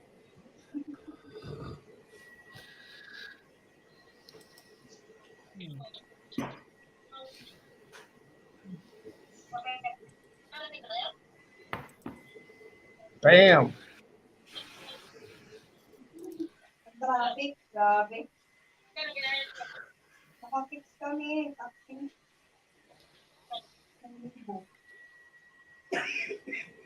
Well, it's 7 o'clock here, guys. I gotta go. I gotta go run and do something. Find me a hooker or something. All right, well, you just spit on the end of your finger and we'll catch you later on.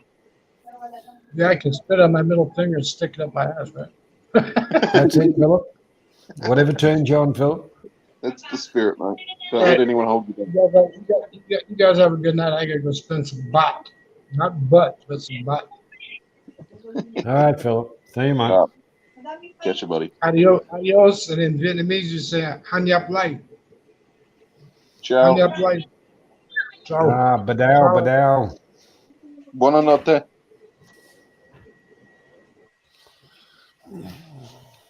Good morning, everyone. Hello, Paula. Welcome. Hello, taller. How are you doing?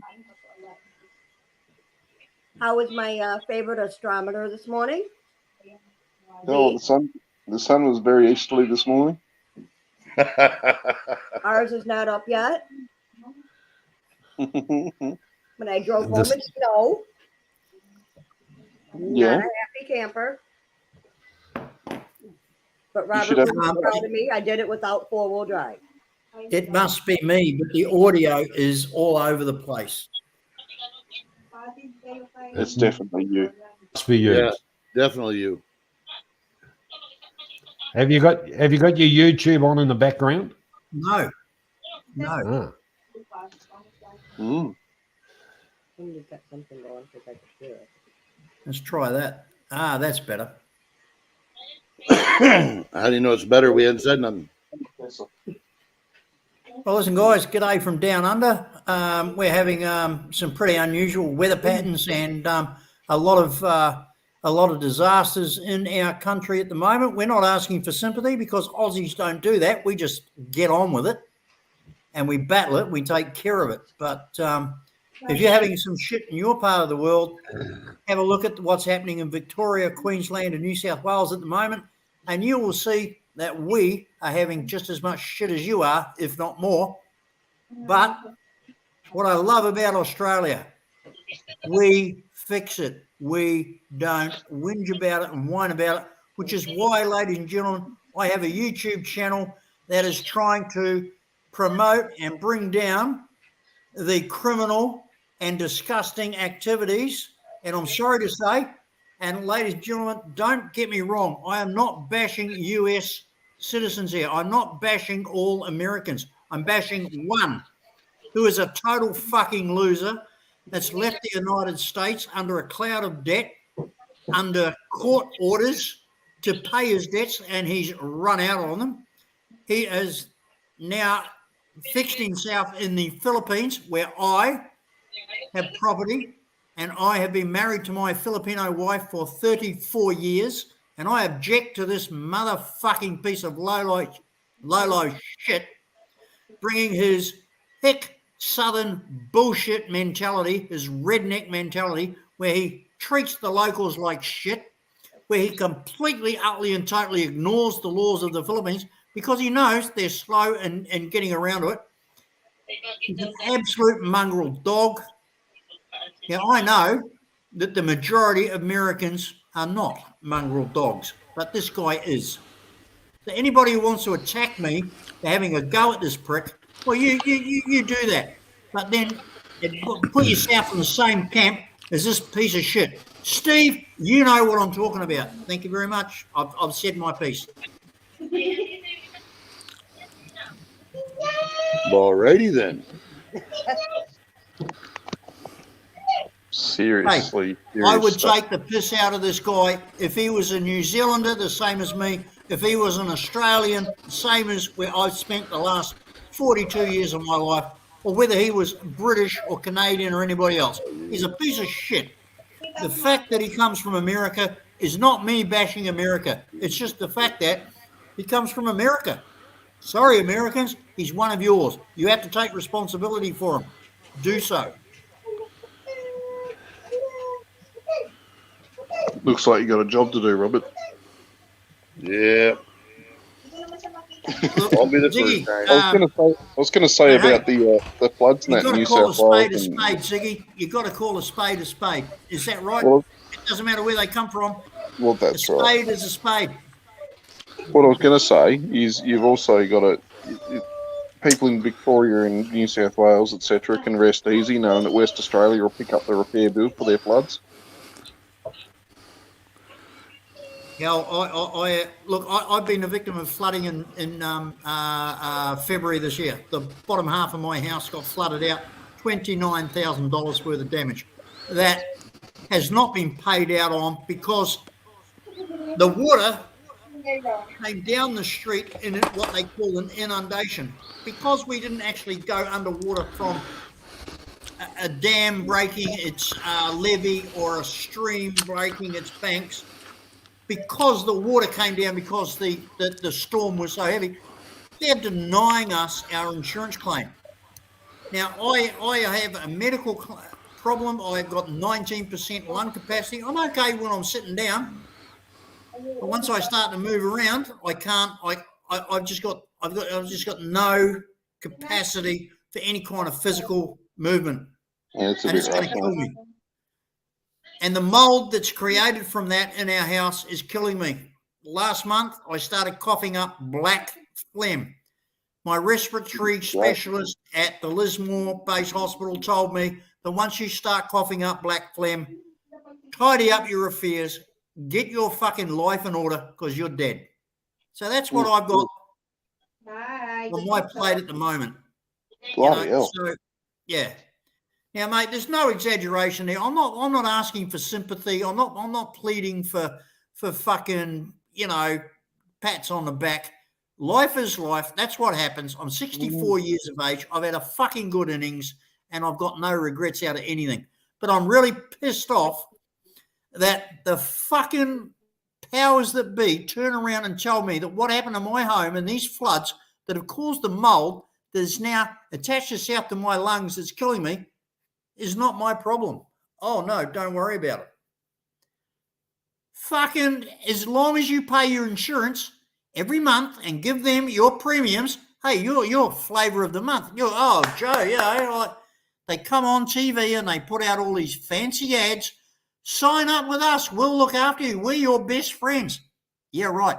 As long as you keep paying them a monthly premium and don't make a claim, you are their best friend. The minute you make a claim on that bastard insurance company, you become public enemy number one. They are designed not to pay you. Doesn't matter what you tell them. It doesn't matter what video evidence, what photographic evidence you've got. No, it's all lies. It's all bullshit. And they send people out there to tell you a pack of shit that you cannot claim. And that's exactly what happened to us. Fuck them all. And you see, I'm not going to roll over and die. When I was a kid, things were done. These days, they don't even have an office that you can go and talk to somebody. It's all done online. These are coward companies who deal over the internet or over the telephone where they can hang up because they turn around and say, oh, excuse me, sir, you've upset my feelings. I'm feeling threatened. I have to go and cry in a fucking room somewhere. You have fucking put me in a position where I need counselling. What a fucking joke. Instead of fucking having it, we have brought up a whole generation of totally woke, limp-wristed fucking assholes who can't handle shit, who won't handle shit, who go to their rooms and say, oh, you've upset my feelings. I need fucking quiet time. Oh, fuck me.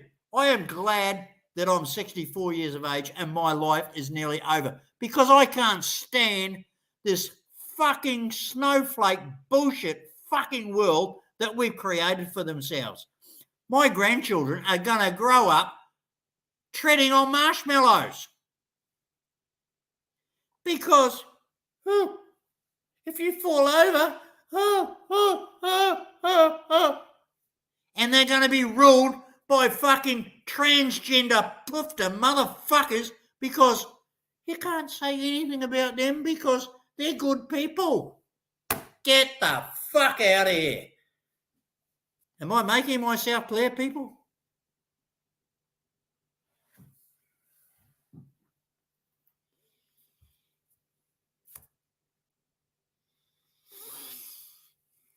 Shit. I've hit the button somewhere because nobody else is saying nothing.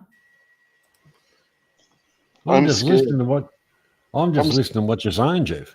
What if the Rainbow Army comes after me now from what you said?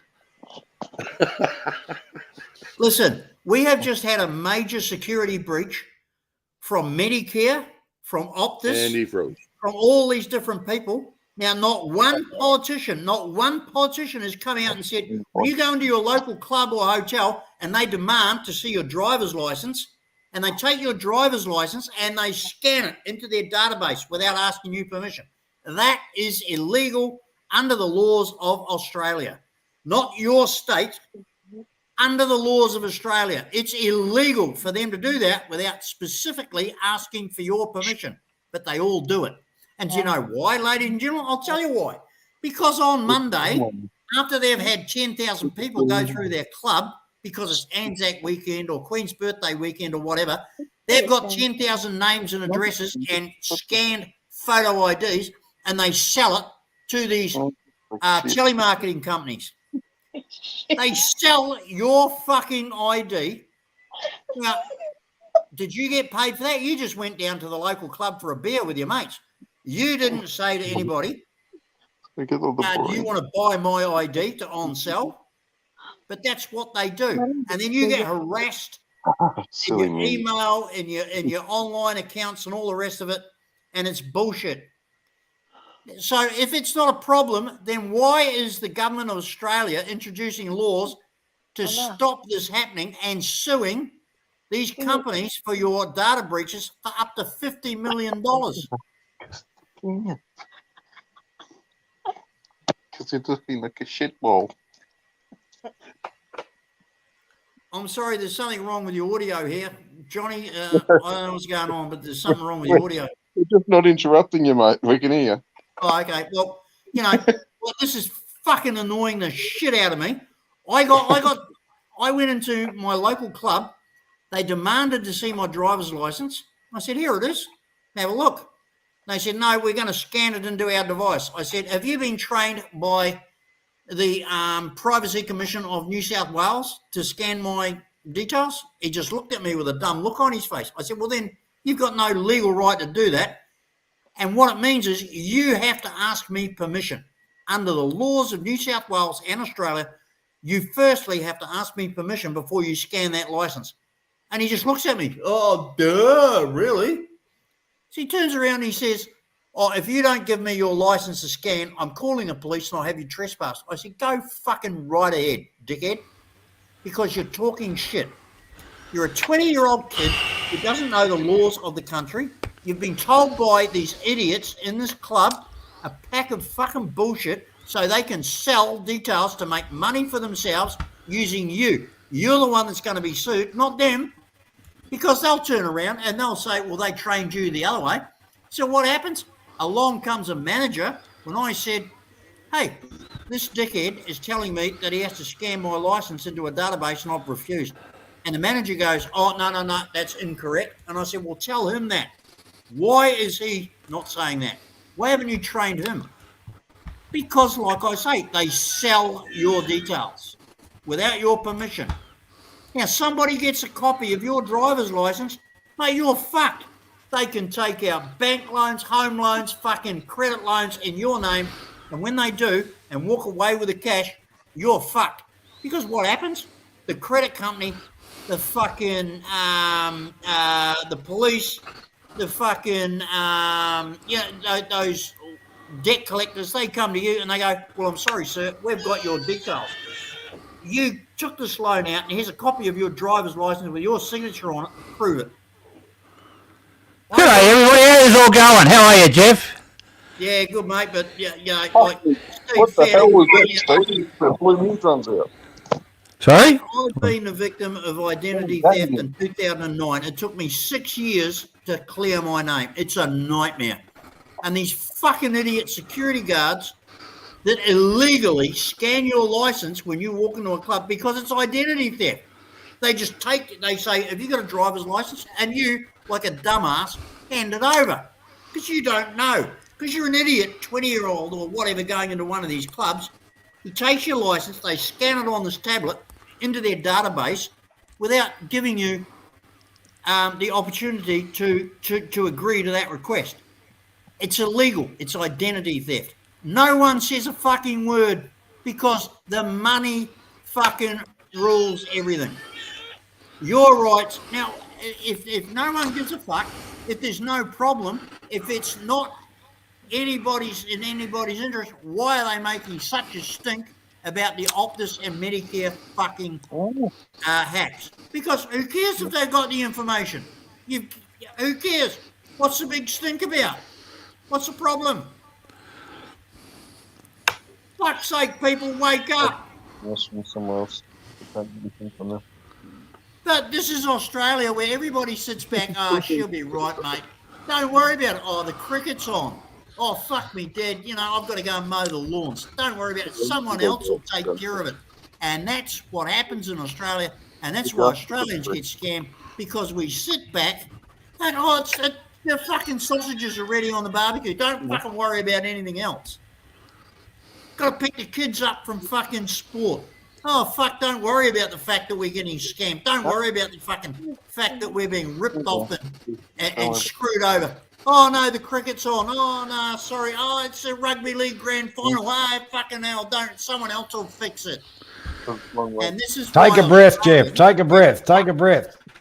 Fucking 19% lung capacity in my house. I'm just so fucking angry about it. I'm just so fucking angry about it. Our government's the ones that told everybody to collect details. Yeah, They're the ones that We haven't exploit got a it. government. We've got a bunch of pussies absolute motherfucking pussy, no hoping They're cunts. just a big bunch of Fucking, dildos. they're fucking useless. Not one of them is. Where is one of our government that's come out and said, do not let anybody in a club or a pub or a licensed premises or anybody else scan your license and steal your details? Not one of them. Not They have. fucking one They of them. have. Victoria, they did. You must do this. You must do that. We have to have everything. Yeah, Stephen, you're breathing heavy into your mic. Johnny, Am I? I haven't seen one Excited, man. politician come out. I actually sent emails to Pauline Hanson and to Kevin Hogan, who is a federal member for Page. We all know who Pauline Hanson is. To say, why aren't you coming out and telling your constituency, if they're worried about their privacy, the next time they go out, not to allow people to scan their license out of premises. They can cite them and they can write your name and address down in a visitor's book. But they cannot scan that license into their database without your express permission. But they do. They just take it and scan it. That is identity theft under the laws of Australia. I don't. And they're getting away with it every fucking 5 minutes. I've been into one place and they said, oh, we need to scan your license. And I said, I'll show you my license, but you're not scanning it. And I said, that's all you need to see, mate. And he said, oh, we need proof. I said, I'll sign a book. Yep. But the whole part about it is, I don't care if our party of 6 of us turn around and walk out the door to somewhere else. And then the bloke said, oh, no, that's okay. That's okay. We only need one person out of the group. And I said, well, I'm the one out of the group. You see my license? You see the address there? That's it. Get fucked out of the way. Yeah. I actually said to a licensed premise a few weeks ago, here is my license. They went to grab it off and I said, no. Can you read that or not? Can you see that? I'm showing it to you. Do you believe that this license is my license, that photo is me, and that address is me? Do you believe that this is a real document? And he looked at me and goes, what are you getting at? I said, if you do not believe that this is my real driver's license issued by the RTA, then you call the police right now and say that you've got someone in here with an illegal, false, fake, counterfeit government document. Go ahead. And he looked at me and he goes, well, I don't know. I said, well, there you go. You either believe that this is me and that's my address and that's my photo and write it down in your visitor book, or shut the fuck up. He didn't know what to do. He didn't know what to do. Why would you go back there again? I said to him, you can cite it, and here it is. If you don't agree that that's me, that that's a legitimate Australian driver's license, then go ahead, call the police and tell them that you've got somebody here with a fake document. Are you willing to go that far, you dumb little fuck? Should have seen the look on his face. Had no idea what to do next. That wasn't in the training manual. Should have smashed him with the oxygen bottle. These young kids at the desk of these clubs and pubs are told by management you have to scan that license, which is completely, utterly and totally untrue and illegal. They will leave those kids. It's not the club that will be sued. It's not the company that will be sued. It's that kid that will be sued. And they leave them open, hung out to dry. Some dumb 19, 20-year-old kid at the front desk. And that's why when you go into these pubs and clubs and you go into these places, the security guard and all that demands your driver's license to scan is some dumb fucking leb who wouldn't have a fucking clue. Well, Jeff, I went to the RSL in Cairns. Yep. And I walked in and I pulled out my RSL card. Of course, because you're a member of another club. They're not going to argue. You're already a member of the club. Oh, they carried on like whatever. And I said, mate, it's simple. Yeah, If but you were naked though, weren't you, Johnny? No, I only had my dick hanging out, Stephen. But the whole part about it, I actually said to the concierge that if you don't want me here, mate, if you don't respect a service member You get the middle finger. Anyhow, he just said, "Yeah, you're right, mate. Not a problem. We'll just get you to sign in over here."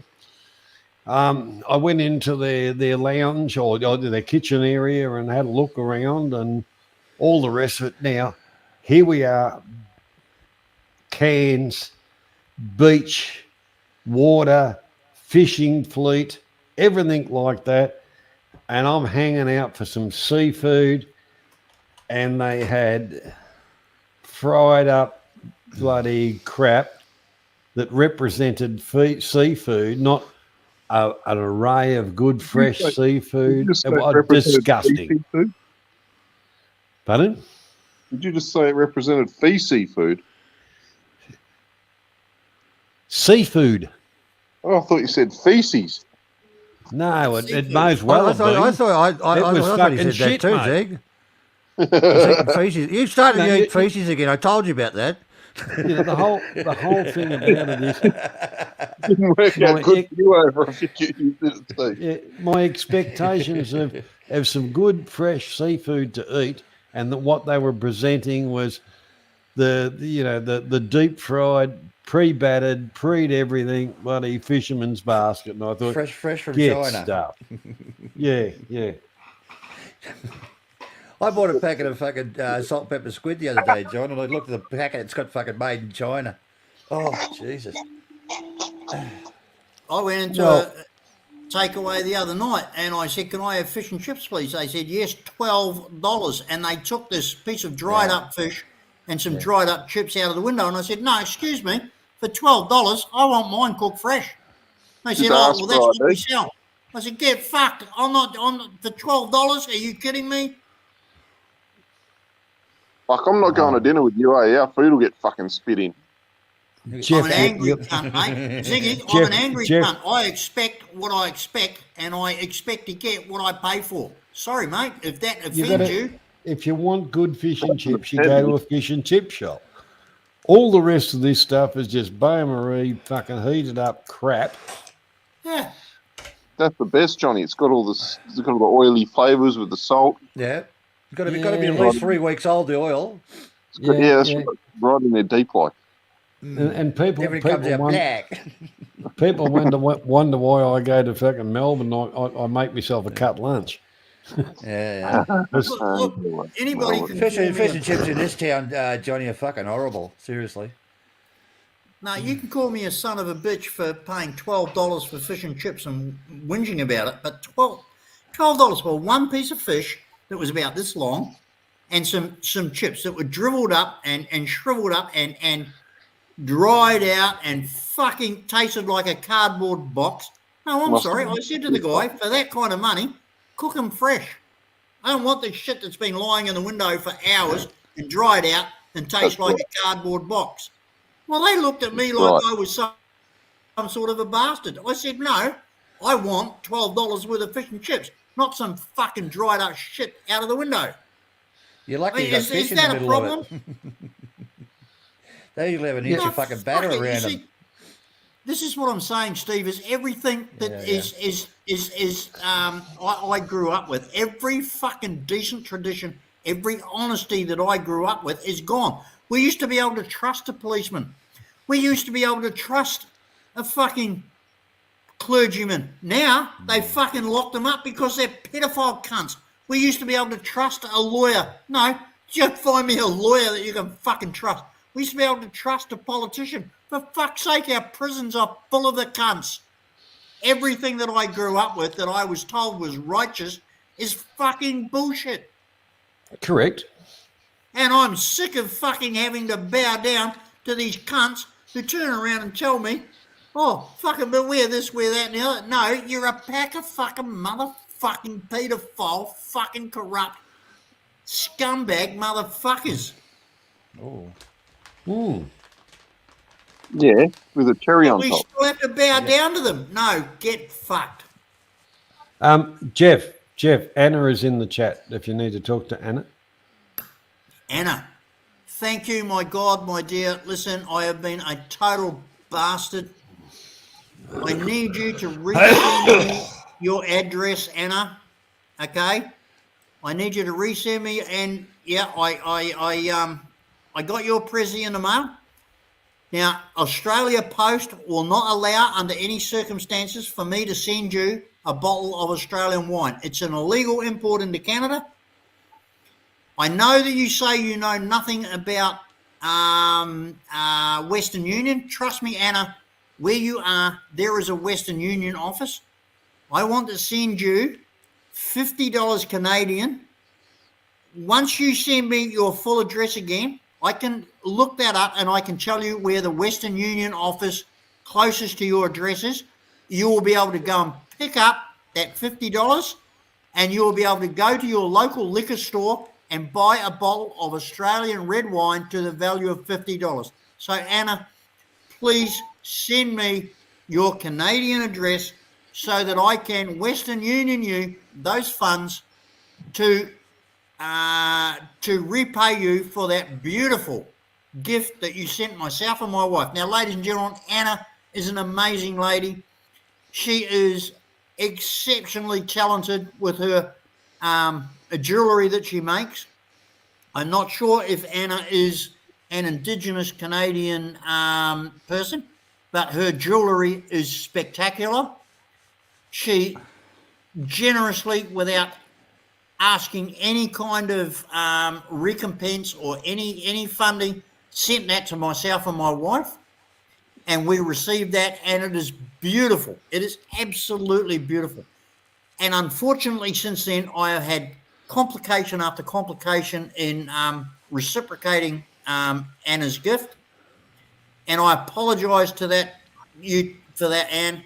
But as I say, please resend me your address. I will remit via Western Union, and I'll tell you how to collect that money so that you can go and buy that bottle of Australian wine that I would send you. And Anne, I am so apologetic. I'm so sorry that it has taken this amount of time. I've had a number of different problems, but I have never forgotten you, and I'm so grateful for your excellent and lovely and completely astounding gift. Thank you, Anne. You're a lovely lady. Anna, can you just say something so we know it's you? Sorry, what was that? I'm speaking to Anna. We got a big... Hello, okay, no problem. Yeah, no, Anne. Hi, Anna.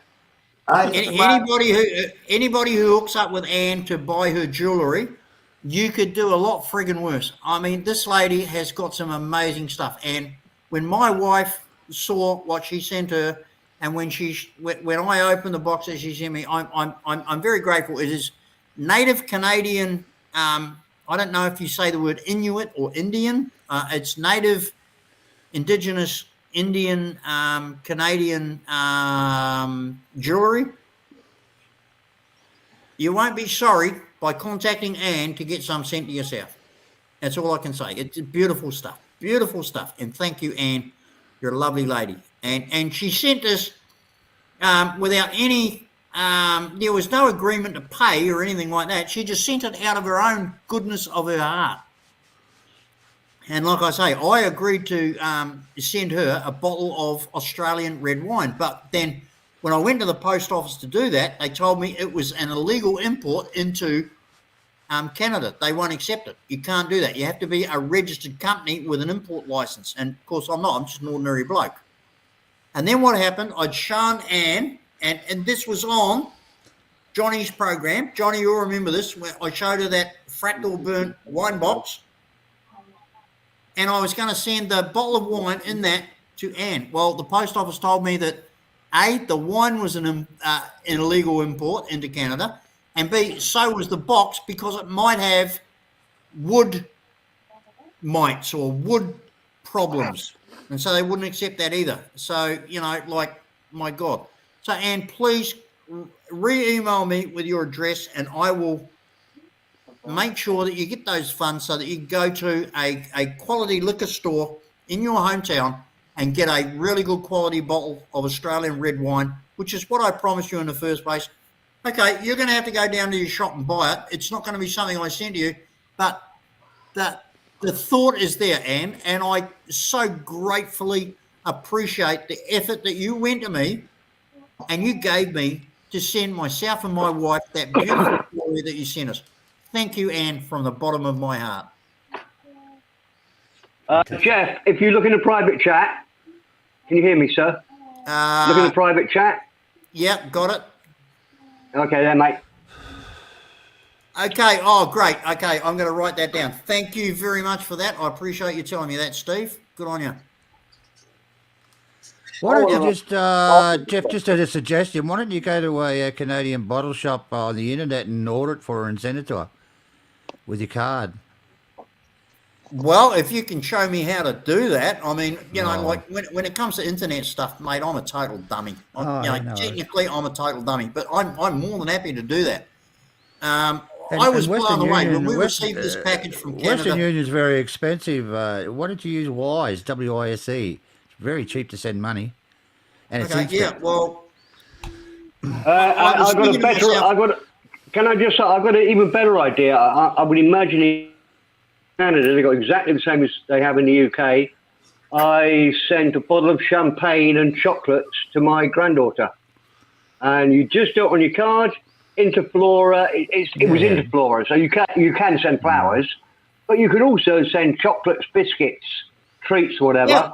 Well, that's what I was probably thinking, a nicer way to do it. Yeah. Maybe you can do that through Interflora, but through the post from Australia to Canada, it's illegal.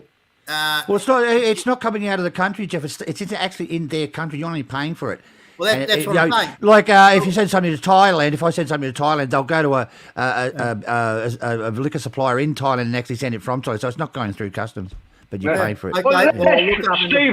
Stephen, let's try it, mate. Let's see if it works. I quite like a nice whiskey.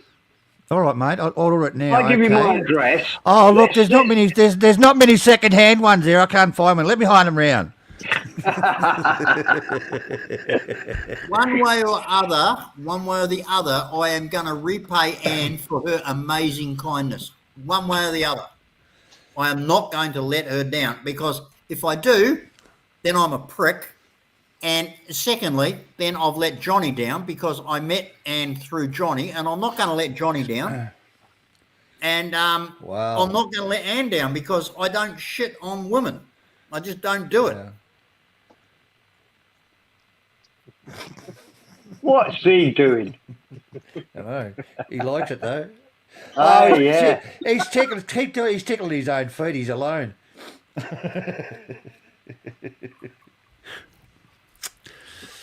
Well, there you go, and there's a beautiful bottle of red Jacobs Creek. Wow. This is a beautiful bottle of Merlot. I'm a Merlot lover. Oh, nice, mate. Nice. Now, this is a cheapie. This was only $22 odd, but it's a really nice bottle of wine. It's going down really sweet. Now, not to give you the impression I'm a pisshead, but I knocked this off earlier while we were having the 20 questions bottle top trivia. Grant Berg. This is another. I think this is Western Australian. This is 5th generation Merlot from 2020, and that was a little bit more expensive. That was around about $29. That one from Western Australia. So yeah, that's why you know, I'm hoping that Anne can find a Canadian liquor outlet near her that has Australian wines. But I hear that I hear that Australian red wine is quite popular over there. Yeah, it is. Yeah.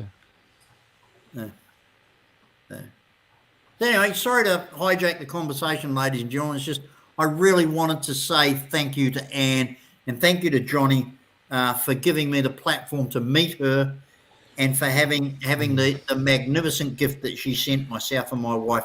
Thank you so much, Anne, from Canada. Oh, that's good.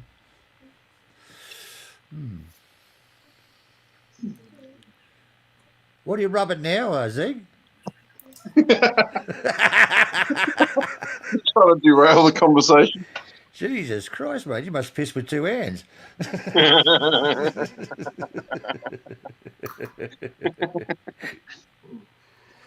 Yeah. Oh, That's where just were we? only. All right. Where are you now? Where are you now? You're still in the Philippines, are you? Yeah, mate. Yeah, still in How Manila. long are you over there for? Get home on the 22nd. I'm going to be there in February, Ziggy. Oh, February. Yeah, I won't be back again that soon. Yeah, but when I'm there, it's going to be one royal stink fight.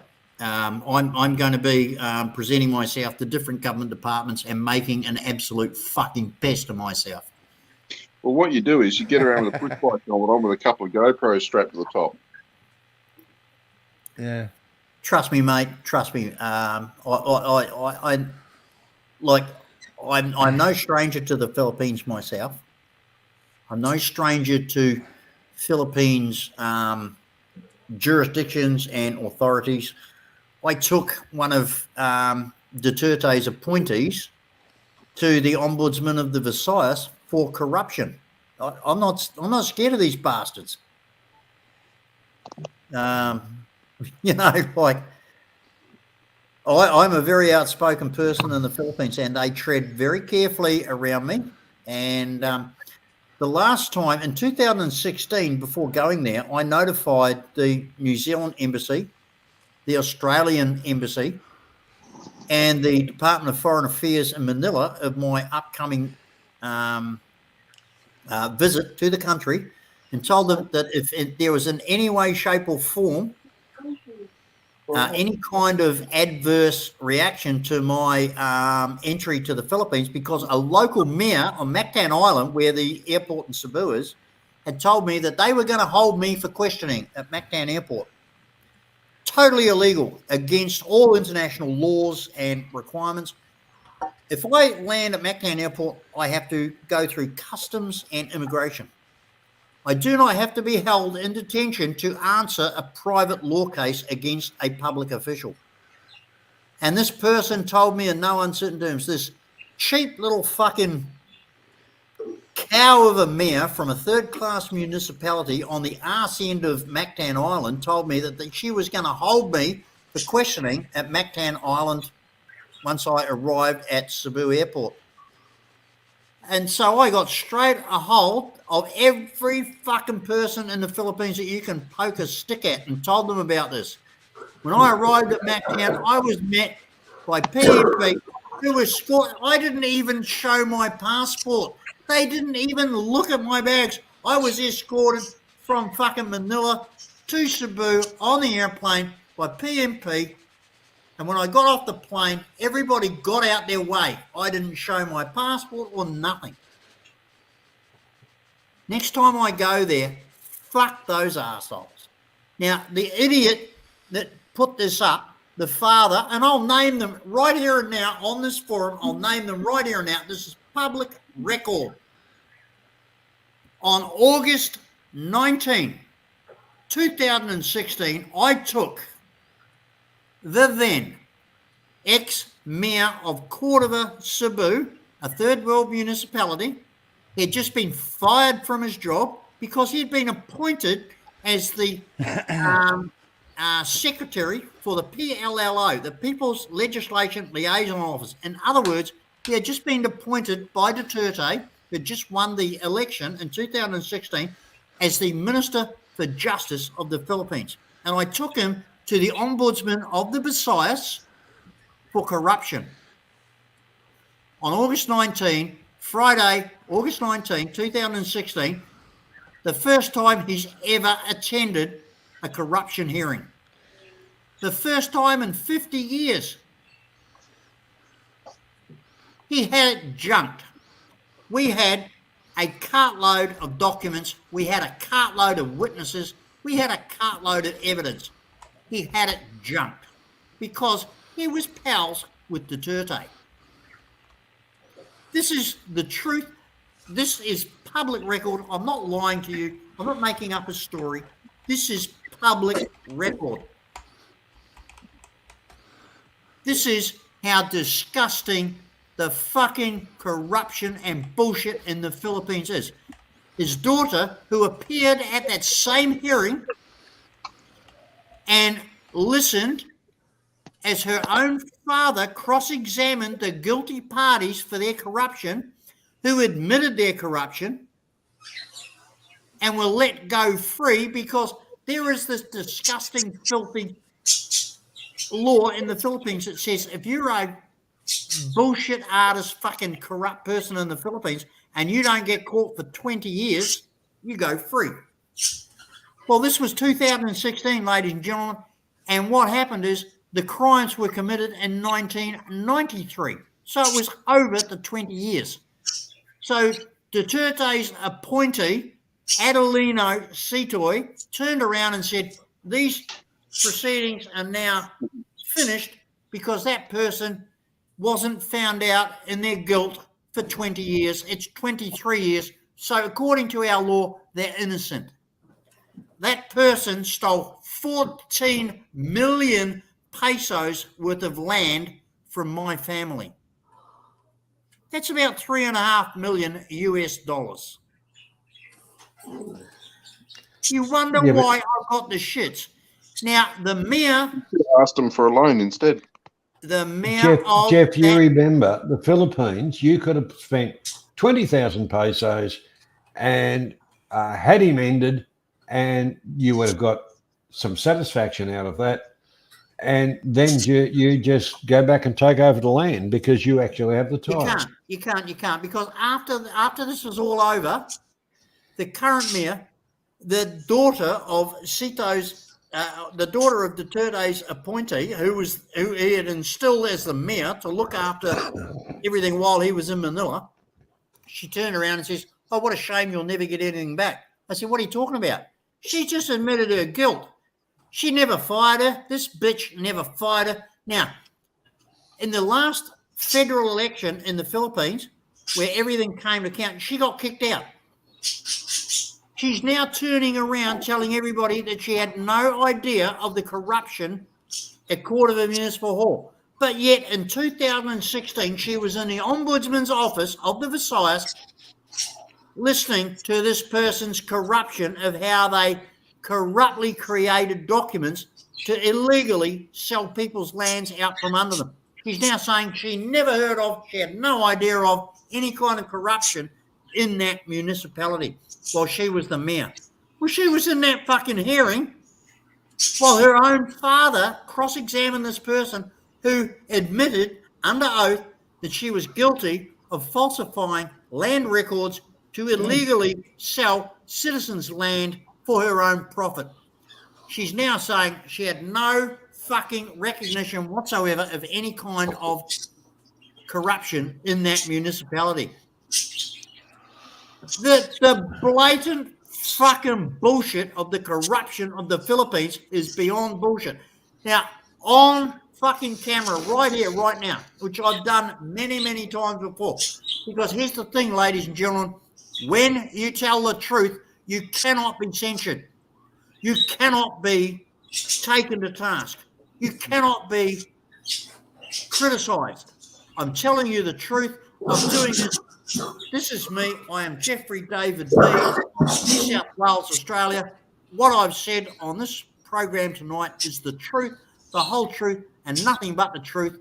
And anybody who wants to argue with that can go fuck themselves. Because I'm not corrupt, I won't put up with corruption, and I have nothing to do with it. There you go.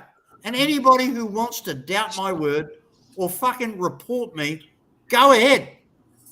Go ahead. And in fact, I wish that anybody who thinks that I'm an outspoken prick or I'm talking shit, go ahead and report me to make this well known, to bring this to the attention of the arseholes that are doing nothing about it, the government of the Philippines, who are all fucking corrupt.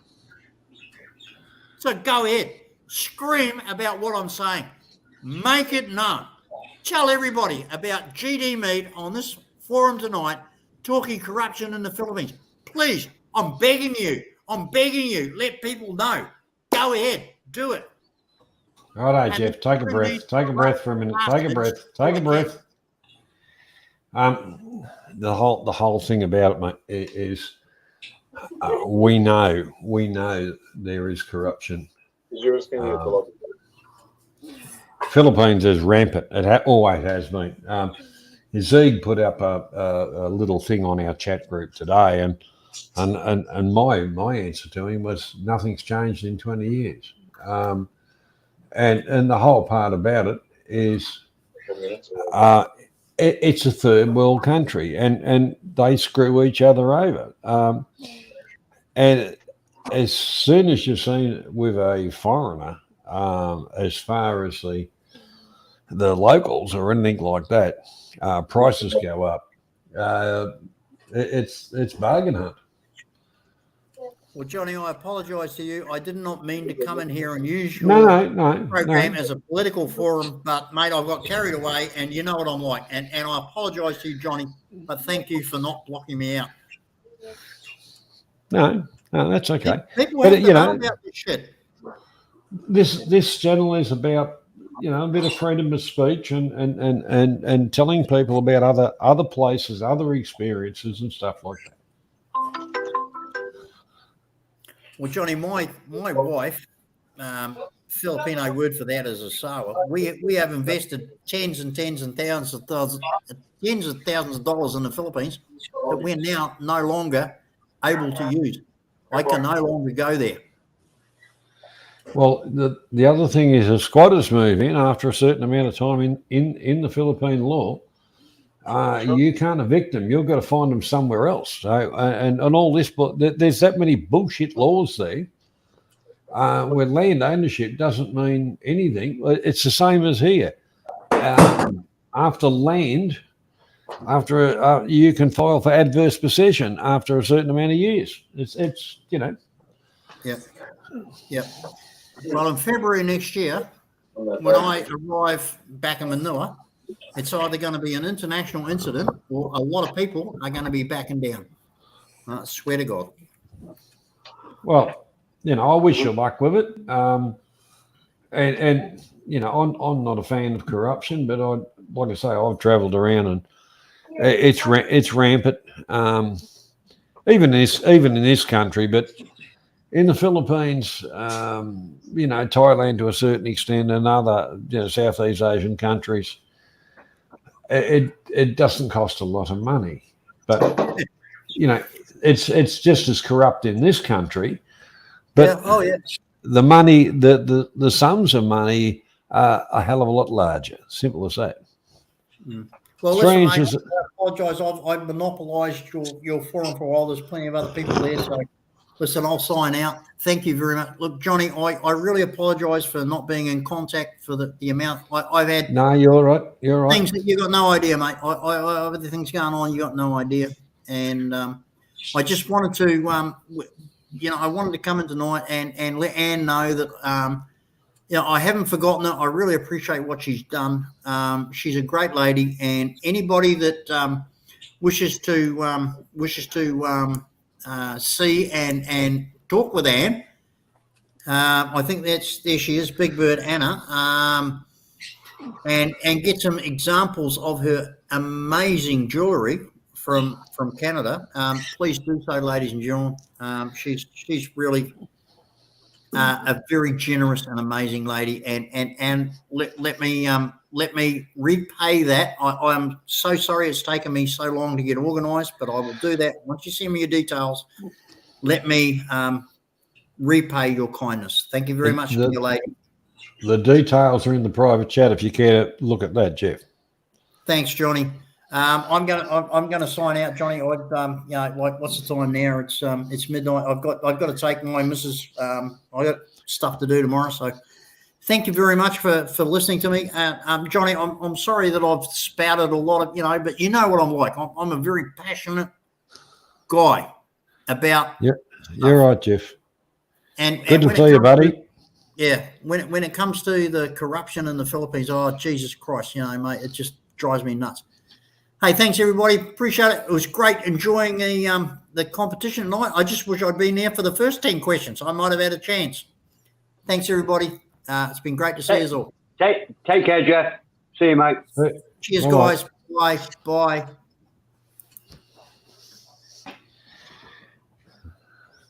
Mr. Perrin, you finally met your match with Jeff. Catching this wallet.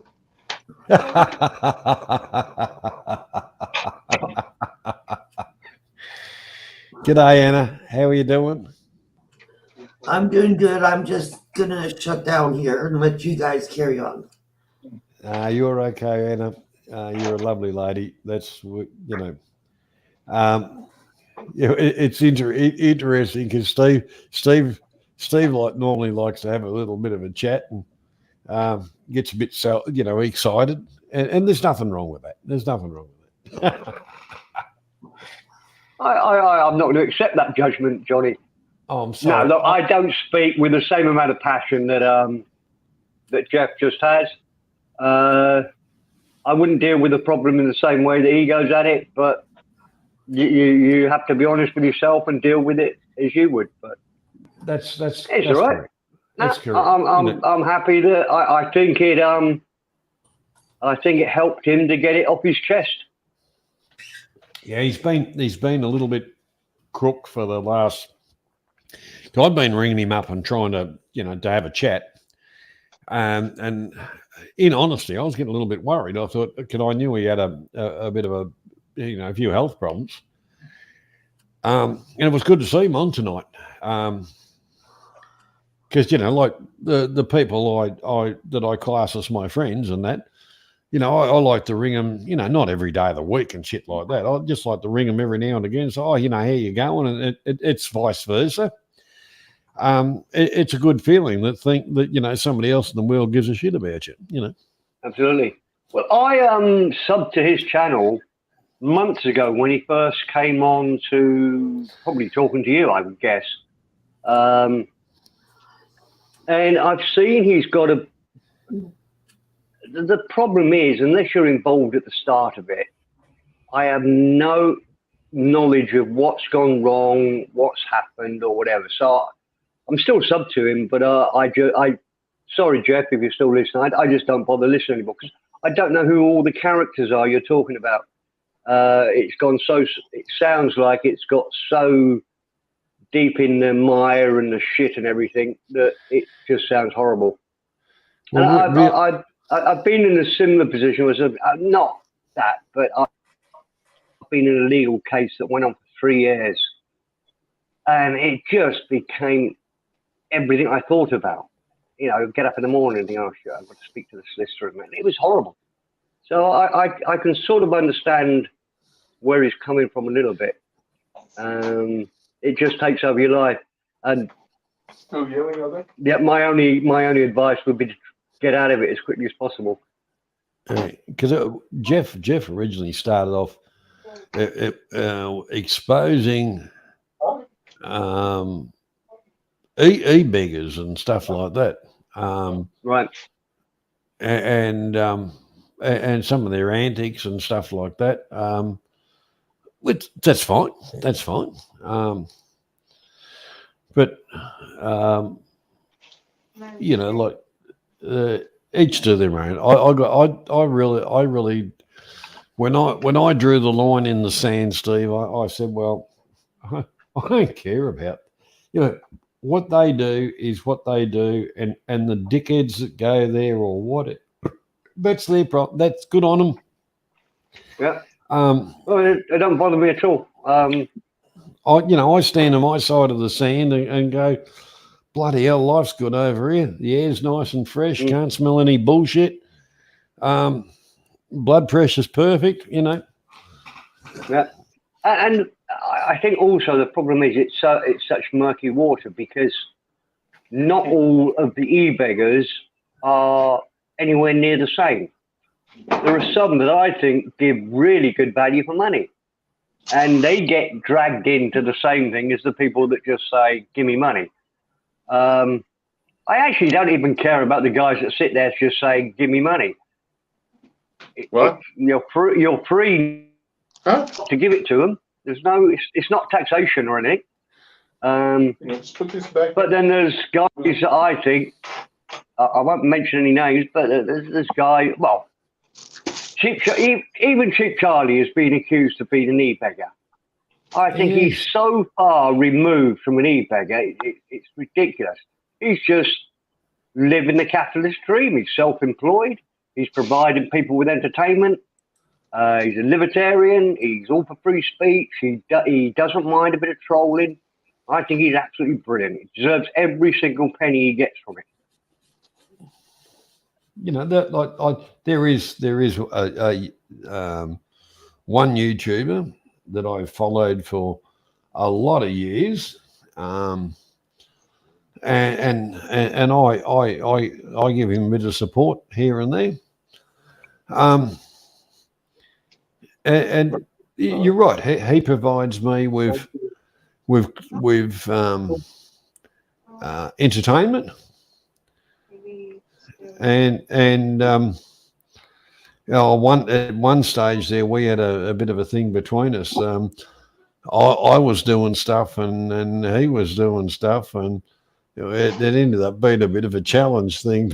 But yeah, excellent. But what I'm saying is, it's totally free. Yeah, I would never judge you for contributing to anybody on it. It's your money. You haven't got it off me. It's not my money. That's You're right. totally free to, if you like a particular YouTuber that I absolutely hate, doesn't matter.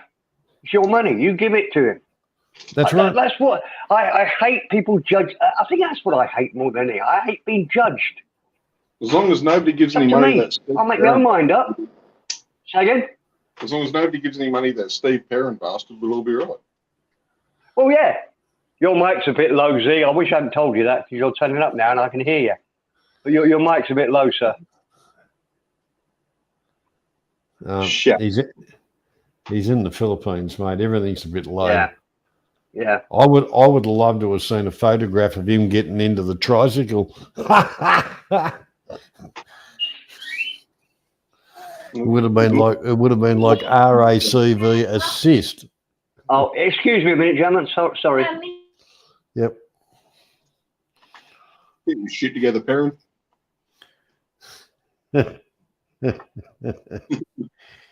So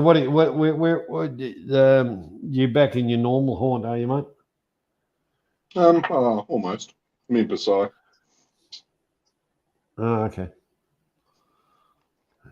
So what are you going to do? The visa run and then stay another 20 odd days and come back again, or No. Go home. Go home and work in the sun. Home time this time. Ah. Yeah. Go home and work in the sun and get burnt and make money and get burnt, make money and get burnt. Yeah, well, the whole part about it is, unless you start a channel and get all the stuff happening and do the e-bagging thing, you've got to come home and make some money so you can go back and do what you really want to do. Yes. No, I get home and a few things I want to do around the house anyway.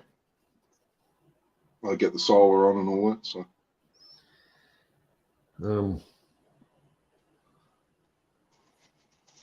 So that's the plan, at least at the moment. Well, a man with a plan is better than a man with no plan. That's it. I can't believe the answer was Mark Twain. Mark Twain, yes. I didn't even wait for you to finish asking the question. I just said American author. Yeah. But so that's the first time, because Robert always felt disadvantaged because at times the questions were, and then tonight he kind of volunteers to scrutineer, and every bloody question he's chewing his bit, oh bloody hell, if I'd have been on, I would have won. Well, that's the luck of the draw, isn't it? You stood at home watching Wheel of Fortune and you would have known every answer, but you get on if they got you on the show, you'd have flunked out. Yeah, maybe so. The bloody hell's Perrin done? I use Clark. G'day, Steve. There you go.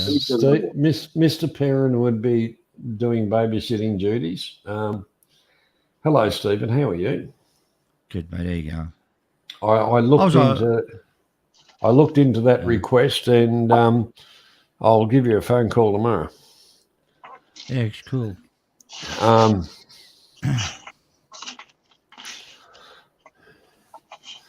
But yeah,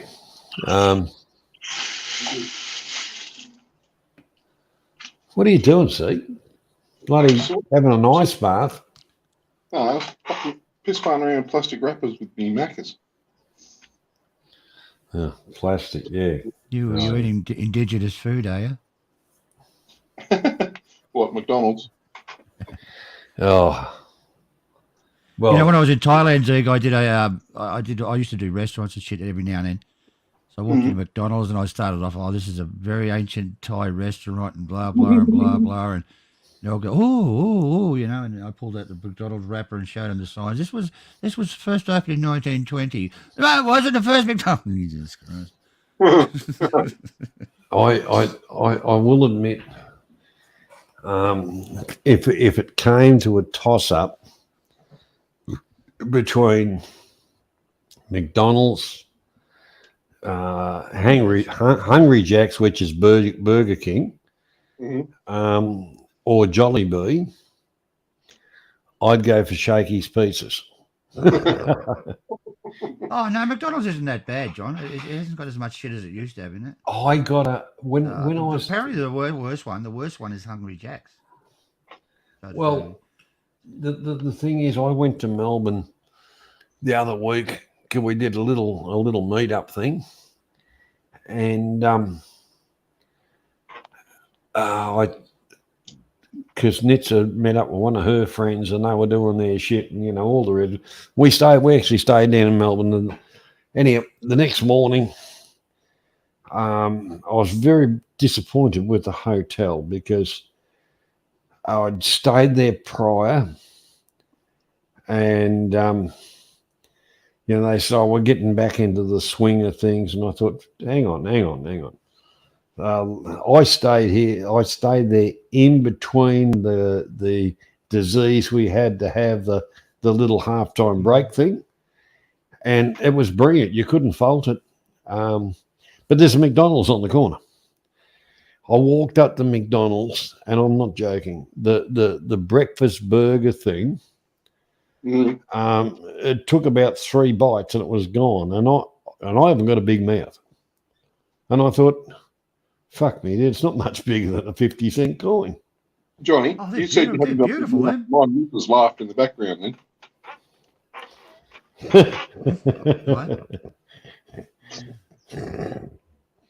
Oh no, they're good to me.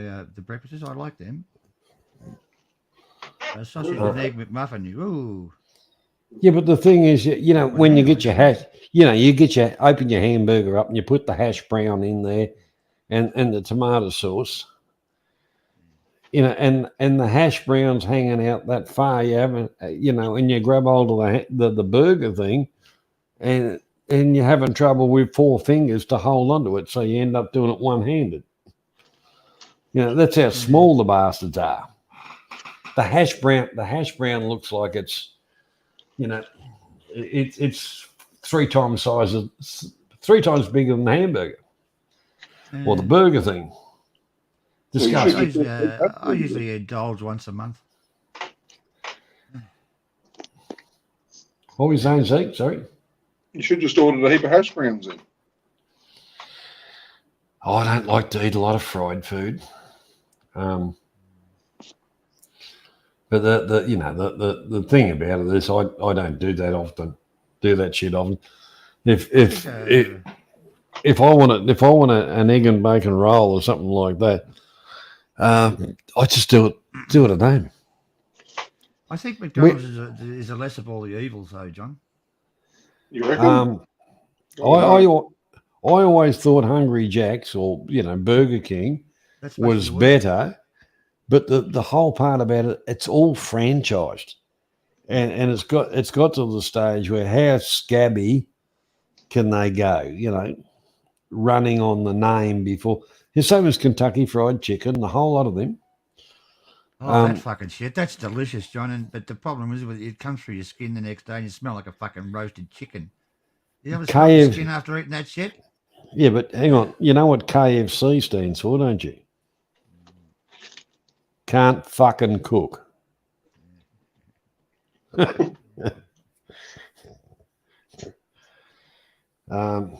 rather go to, you know, like Philippines, Thailand, same kind of thing. The bloke barbecuing the friggin' chickens and the chooks in the bloody street, and get a chook off them than bloody Kentucky Fried.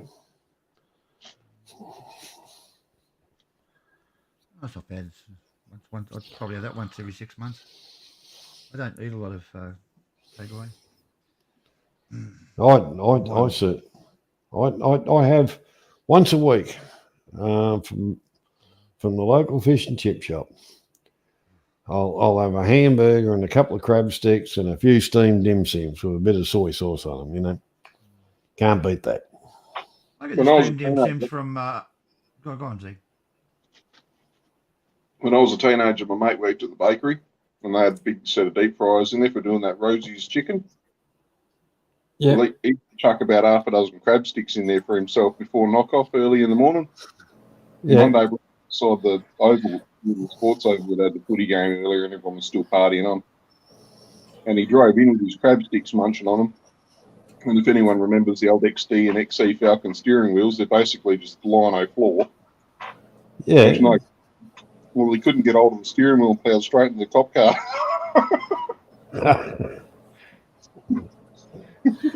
Hey guys. Hey, going, Anna? I come back in because I forgot to tell you it's my morning joke.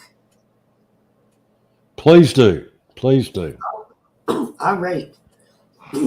Fella bellies up into the bar, sits down, orders himself a double scotch, drinks it up real quick, opens up his wallet, looks at a picture of his wife, immediately orders another double, sucks her back, opens up the wallet, looks at his wife.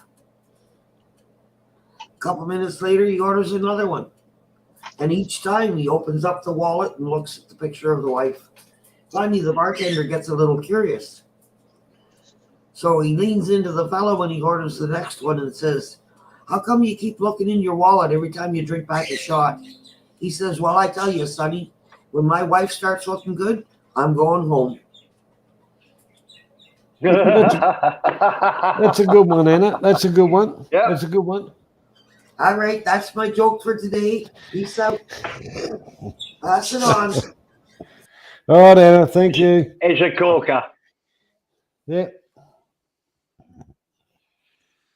Oh.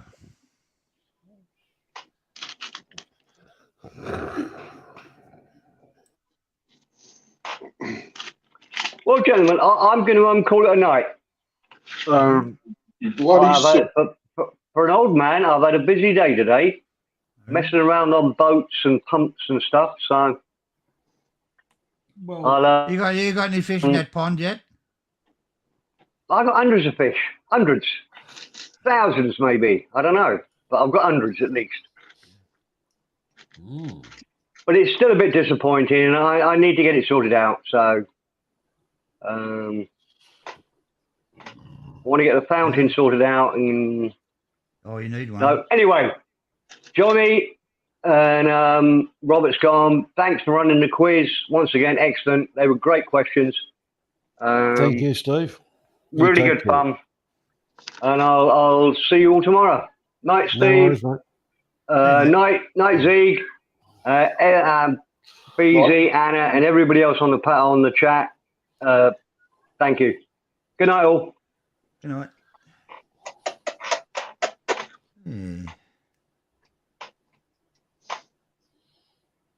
Keep staring, everybody. Right.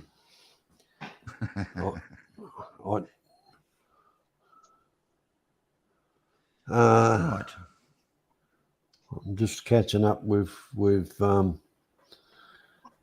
with the chat. Yeah, I'd take away food.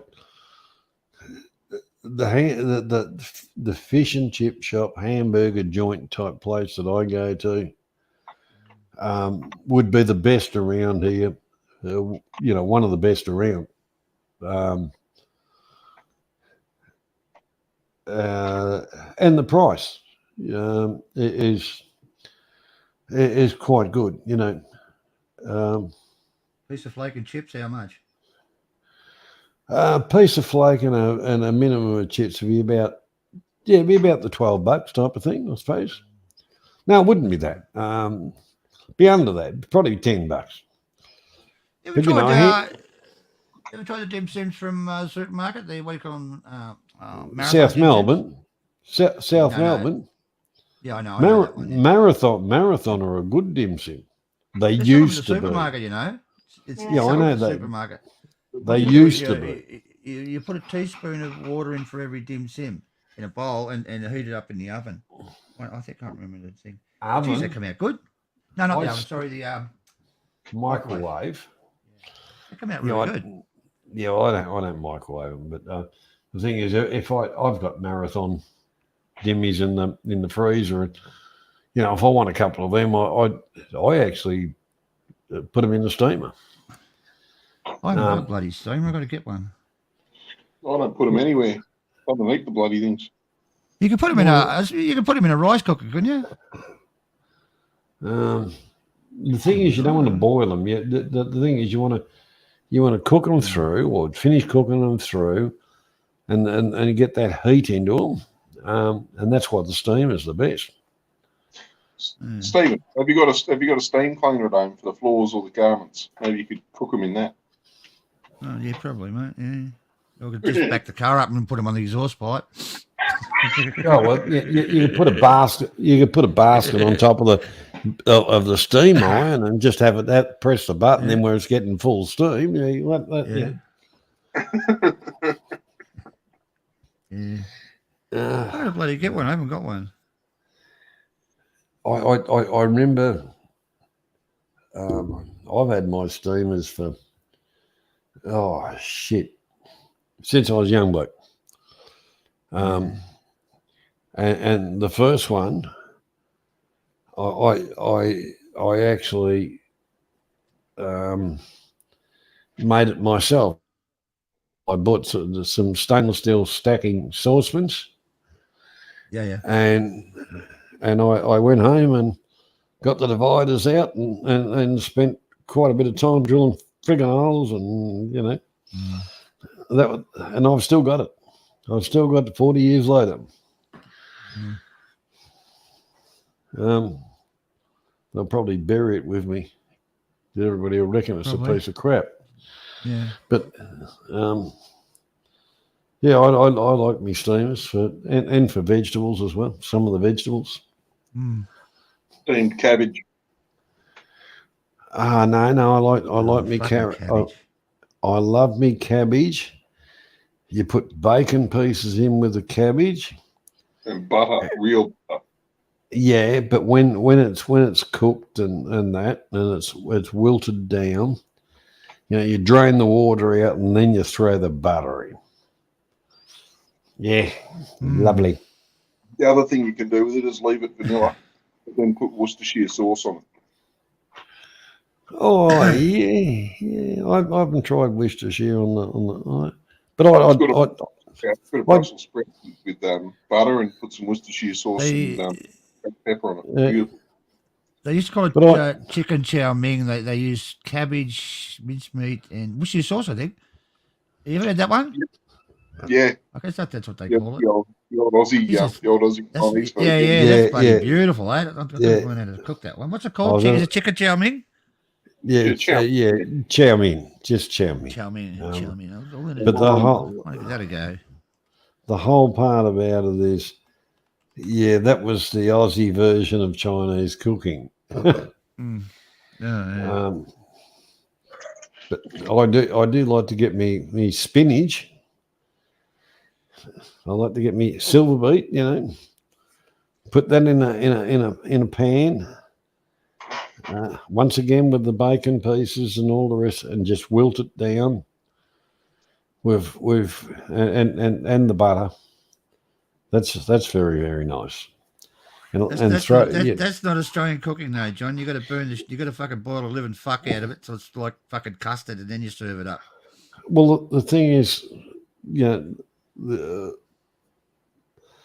one wife I had, she was very religious because she believed in burnt offerings. Yeah. I can't fucking handle overcooked fucking vegetables, mate. It's just disgusting. One of my sisters, her idea of cooking was, even if they had this, it said on the packet, cook at 160 degrees for, 35 minutes or whatever it said. She'd say, I haven't got that much time because I've been yapping to me friends and doing all. I'll turn the oven up to 350 friggin' degrees and, what do you get? Well. Burnt offerings. Yeah. That's terrible. Maybe use an oven properly should be anywhere near one. I think that was why I turned out to be a pretty good cook because, yes. I use an air fryer, a Zig, for everything. Oh, yeah, air fryers. Yeah, brilliant. I could cook big steak. The steaks come out friggin' beautiful. I'd love to use one, Stephen, but the problem is I've got too many bloody rugrats to feed, so I'd need 3 of the bastards going full time on the bench to keep up with what the oven can do in one go. Yeah, well, that's it. You're running the production kitchen, but then again,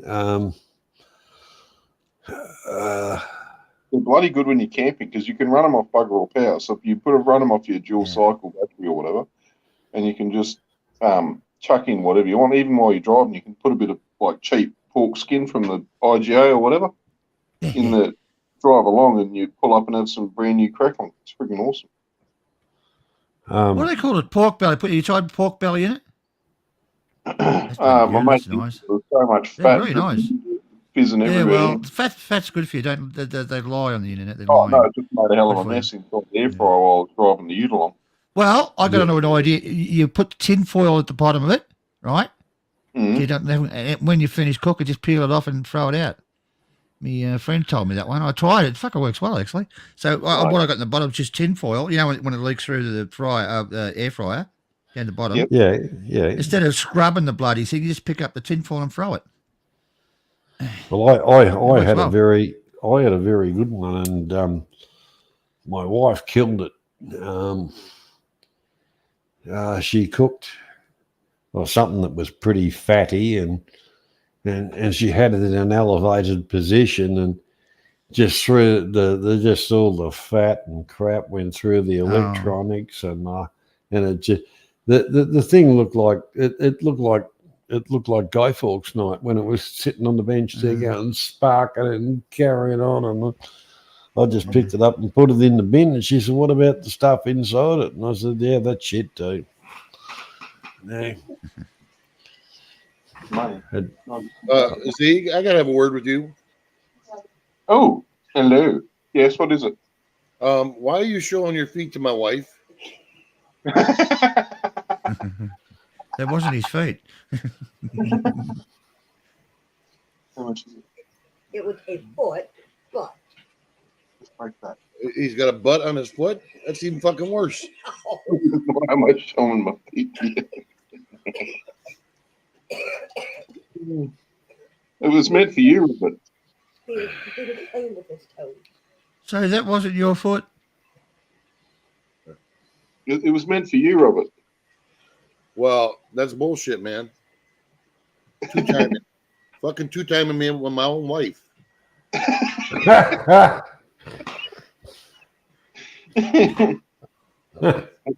just put it out there for anyone to enjoy. It's not my fault he picked up.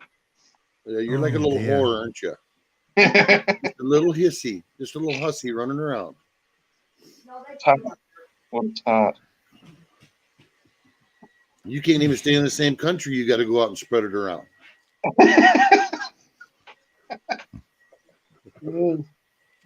Yeah. Where's the fun in not doing that?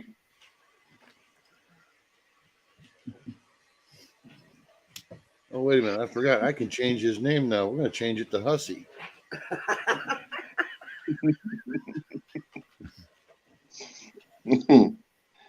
Oh, jeez. So how's the Philippines going for you, buddy? Oh, yeah, it's going on.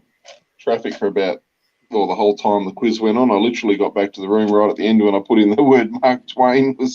Literally just logged onto the Wi-Fi in the room and heard the start of Johnny's question, and it said American author, so I wrote Mark Twain and hit enter.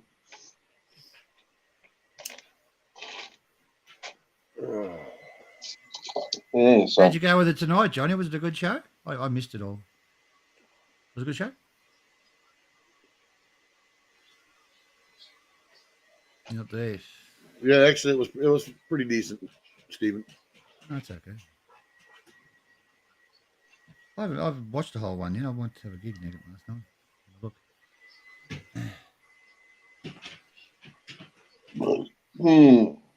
Sorry, I just had a big drink and I was trying to politely let a burp out. So how was your airfare over to the Philippines return? Was it, did you spend a fortune? It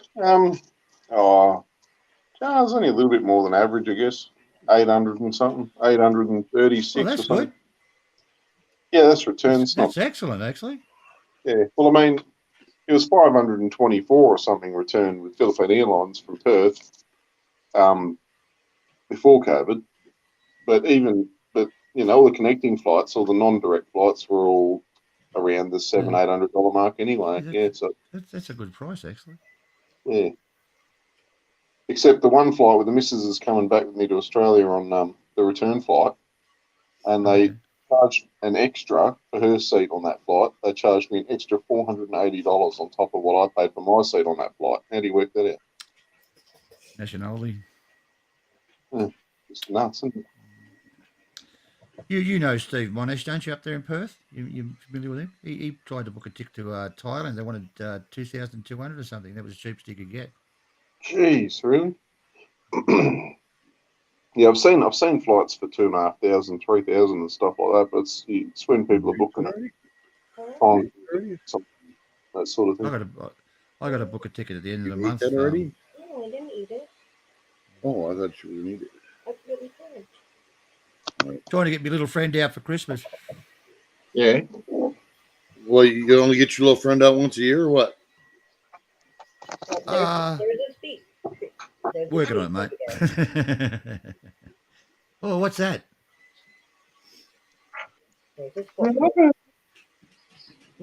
Whose foot's that?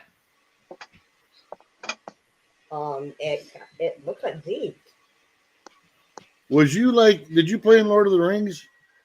He's got some long ass fucking toes. It looks like one of them fucking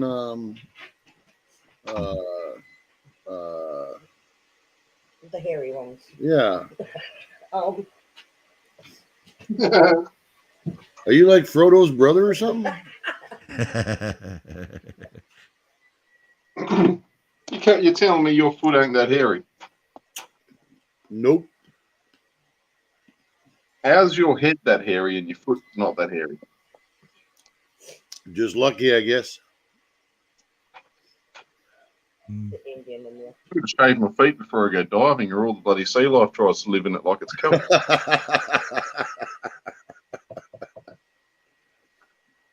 Oh. I've got a gnarly toenail happening at the moment, actually. Snapped off in my boot the other day. Oh. Oh, that's good, the tropics. It's healed up a bit now. There we go. It's on the piss up the top there.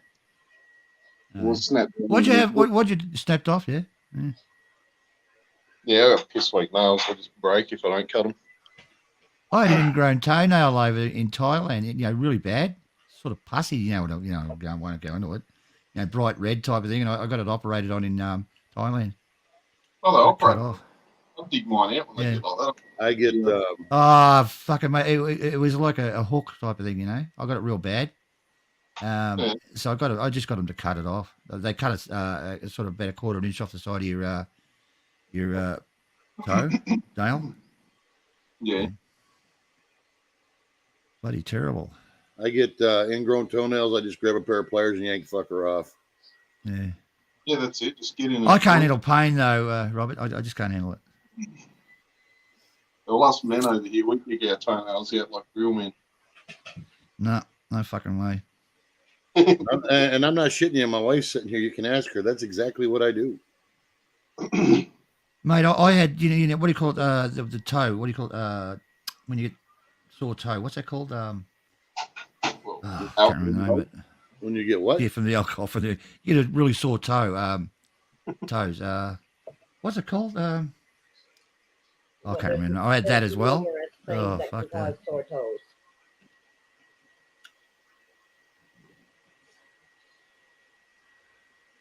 Too much acid in your feet. Yeah. What's it? Gout, that's the one. Yeah, gout. I had gout and plus an ingrown toenail. Real juicy. But I got that. I got the gout fixed. That was, I don't know what they did. I was in Ukraine, and the girl upstairs was a doctor, and she put an injection in my toe, and I never got it back. Both toes. Never had gout again. It was probably some But sort of. my toes glow in the dark. Botox. Yeah, probably. I don't know what it was. Very well could have been, you know. Fresh the from best- Chernobyl. The best thing for perpetual gout. Do you want to know what the best thing for perpetual gout is? But you've got to watch your diet when you do this. Fucking tomatoes and lemons. Chug as much distilled water as you can, Yeah. That's yeah. and it will just. God, have you ever had it? It's so painful. A buddy of mine had it, and he went to 2 doctors, and they were Oh. used. Came home to me hobbling and carrying on at my joint. I said, "What the bloody hell's wrong with you?" He goes, "Oh, I got gout in my foot. It's making me piss. I can't stand on my big toe." I said, "Drink distilled Yeah. water." I said, "Go down to Woolies or whatever and buy 2 or 3 bottles, 4-litre bottle, gallon bottles of that distilled water. Just chug it. Yeah. Like, don't drink anything else for 2 or 3 days." And he did. And sure enough, he's never had gout again. Because what it is an acidic buildup in your body. Yeah, it's acid build up. Yeah. You need to flush everything right out. Yeah, I have to agree with Zig on that one. I don't know what they stuck in my foot, but it stopped it. Never had it again since. Huh. Either a steroid or It was Yeah. probably a cortical steroid or something. Mm. Oh, I got beautiful tits out of it. Mm. Clitoral steroid. why didn't Z tell us he's in a bubble? Yeah. Yeah. Z, Yes, why do you sound like you're in a bubble? because I'm on my phone on shitty Wi-Fi in the Philippines. Yeah. He went over to see his ladyboy.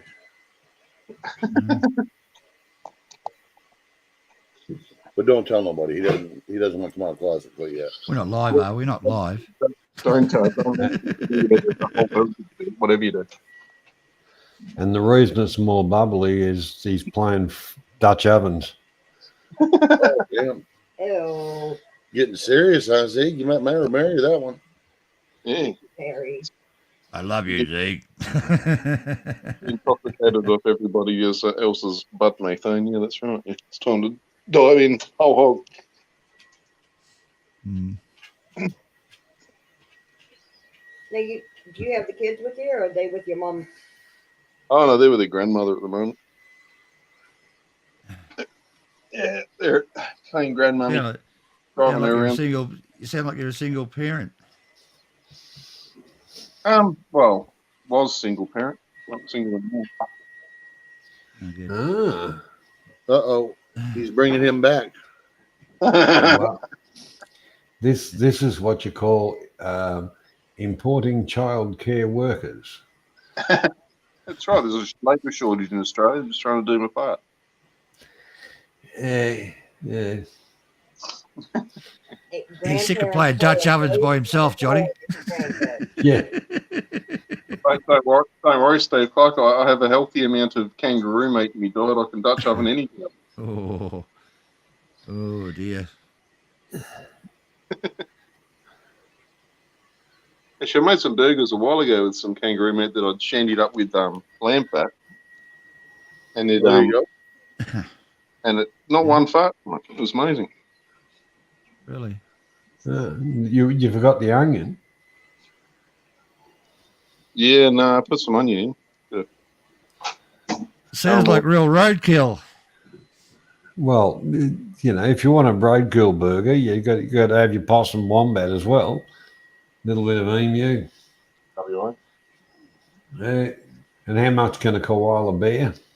Yeah. I've got a mate that doodles shit like there's no tomorrow. And he's always some embellished load of crap. And he was telling mate his Datsun rally car he had. Can you get a picture from No way. And I'm like, at the conversation, he walked off to get a drink, and I looked at the other mate and I said, you know, isn't that bullshit? He goes, no.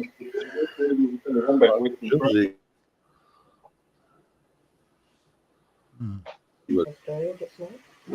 Zeke doesn't know what snow looks like? I don't know. It was mummified. Did you say mummified? No, snow. They don't. And not the kind you put up your nose, Johnny.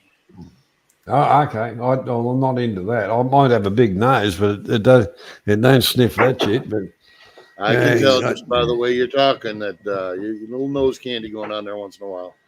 Oh yeah. Isn't stuff that comes down like little feathers from heaven? What? Well, let's get socially excited. First snow, we'll take our clothes off and run naked in the snow and freeze our tits off. Well, whatever floats your boat, guy. I'll take pictures, but I damn sure ain't doing it. Fucking below zero here last night. I'd lose 10 kilos if I froze me. Yeah. 31 degrees Fahrenheit on my way home, so that would be what, -1? Yeah, something like that. Yeah. But anyways, kids, I gotta leave yous. I hate to love you and leave you, Zeke, but you're two-timing me anyway, and it sounds like you've done found a girlfriend with a bigger wiener than you over there. So,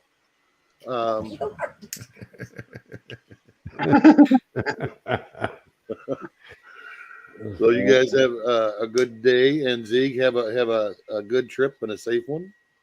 Yeah, no worries. Are you bringing a little bit lady back or what? Yeah. Yeah. Yeah, good. Damn. So when do we get to see pictures here, guy? Haven't even seen pictures of me yet. Oh, I've seen pictures of you. Oh, Motion probably. Spoon did. You know, Spoon spent 42 hours looking through Motion's videos to try and get a glimpse of me.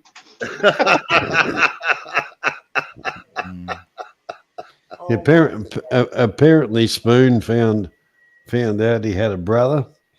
So obviously, between the two of them, they're a tablespoon.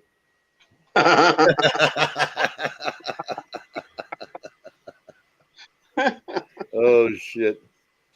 Anyways, guys, have a good one. Have a good day. Yep. Oh, And, you too, Robert. We'll see you later. Bye, Paula. Hey, mate. See you.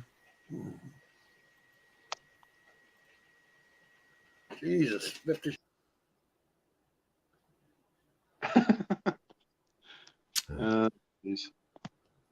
Yeah, it's pretty well. What is it? 12:30 here, so it's not far away either. I might finish me. But yeah, so when are you heading back home, Zeke? Oh, bloody red eye flight on the 21st. Oh, well, you still got 4 days. That's How it. long was the flight? Where you? How long was the flight? So Perth to Kuala Lumpur was nearly 4 yeah. hours, 3 hours 45 or whatever it is. Jesus. No, sorry, that's the other way around. 5 hours point something, and then 5 hours and 15 minutes, I think. And then from Kuala Lumpur to Manila was 3 hours 45 minutes. Oh shit. Yeah, well, out of Melbourne, it was around the 8-hour flight direct to Manila. It used to be 6 and a half. Perth to Manila, yeah. So direct. Never been there. Never been to Philippines. No. Yeah, well, you want to. My ex-wife was Filipino. Would you believe that? You need to A long put time some. ago in a far off land. You wear closed shoes everywhere in Manila, and that's just so you keep the bin juice off your feet. Oh. You wear steel cap boots, up to your ankles. Other That's parts of where we are right now, Stevens, it's bloody. You'd think it's almost Snob Hill in Perth. It's just it's all flash and clean and everything. But you go over the tracks, you literally just jump, hop, skip across the road, and it's Shitsville again. Jesus. It's actually, to go to Manila, it's an eye opener. Yeah, it's not like Bangkok. You couldn't go along the MRT here like you can on the BTS and just see out the windows in the BTS in Bangkok. It's pretty much nice the whole way. Whereas you look out the window, if you're on the MRT, you'd go, "Holy shit! Oh, that's nice. Oh, bugger me, what's that?" That's a shipping crate that somebody bought and put it on their lot of land and put a roof on it. It's a house. You can't get a lot of land. Just build your house on top of 6 other ones and climb up the outside to get in. Or it's one of those squatter settlements. And what do they used to call those things, John? The shanty towns or something? Didn't they used to call them with the? Well, that's the common name, shanty towns, but Philippines they call it squatters villages. Yeah, they give them names like Fortune City and stuff like that. Yeah. And if you go to the cemetery, there's actually people that take care of the graves that live in the Acropolis, Acropolis. Yeah, whatever. Yeah. But yeah, that's interesting. Yeah, no, there's people that there's even people that guard their family's plots at the cemetery, so no one else comes and dumps their remains there in their plot and stuff in certain places. Yeah. So family members will turn doing that. It's bloody, I'd just tell me bloody family to spread me ashes somewhere, forget about it. 10 years. Your plot is for 10 years, and if you don't pay up, they break it open and pull out all the bones, and the next customer. Yeah, it's crazy, isn't it? Considering you pay almost nothing for a plot in Australia and they bury you there, and they never put anyone else back in the same spot ever again, unless you want to get buried with your bloody, husband or wife or whatever. Well, it's a 99-year lease. It's not sale of a plot. It's a 99-year lease. There's one cemetery where they did the highway. There was a whole heap of graves that had to be exhumed and moved, up the hill type of thing, and replanted and refurbished and all of that kind of stuff. But it's there's a difference between a private cemetery, the whole part of it, but it won't be long here and it'll be happening. It won't be far. It's not far away. It's just a way of city councils and government to make an extra quid. But I know going out to the old stomping grounds. There's people buried, relatively newer graves and stuff like that. There's people that have been buried there and they have nothing to do with the area. No affliction to the area. It just must have been a cheaper place to plant somebody's, to show them the world's got like that. I just bought a new watch today, John. Very nice. A watch? Yeah. Has it got hands on it? No, it's one of those digital ones. Samsung. Oh, the slow learner ones. No, Samsung. Oh, what have they fucking called it? 5 or something. It's not bad. Does it Don't link know to your fucking phone and shit like that? Yeah. Oh, Actually, this one you don't have to take your phone with you. You can use your watch for remember Dick Tracy? You can Yeah. use your watch to fucking make phone calls and shit. You I leave your remember- phone at home. You use your shoe. Nah, that was bullshit. That's- Nobody's going to put a shoe in their mouth. that was Maxwell Smart, and he wasn't that smart. Yeah. No, one was onto it, but And that cone of silence didn't work. Well, he had a 99. I've got to go through the book and look that one up. Yeah. Yeah. good old smart. Agent 86. He was the goer. Oh, it was a show of the time, though, wasn't it? Oh, it was. I think my favourite character was Siegfried. Siegfried. Oh, yeah, Siegfried. Yeah. It's for the chaos or whatever. Yeah. Yeah. Starker. There's no here. We don't do that. Yeah. Apparently that 99 had diplomas in all sorts of stuff. She was quite clever. Yeah. So I was reading about her the other day. I can't remember what she was a very clever woman. Well, sisters are doing it for themselves. Yeah. Yeah, it was a good show, that one. I liked that. Did you ever see the remake of it? With Yeah, I did. Yeah, I didn't mind. I thought it was funny. For once, they did a good job on a remake.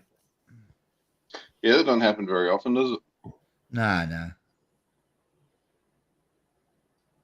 I get so used to recycling shit, Steve. One day this will be done in a remake, our little combo, yeah. Yeah, I know. They're probably already doing it. There's a couple of movies out now, apparently.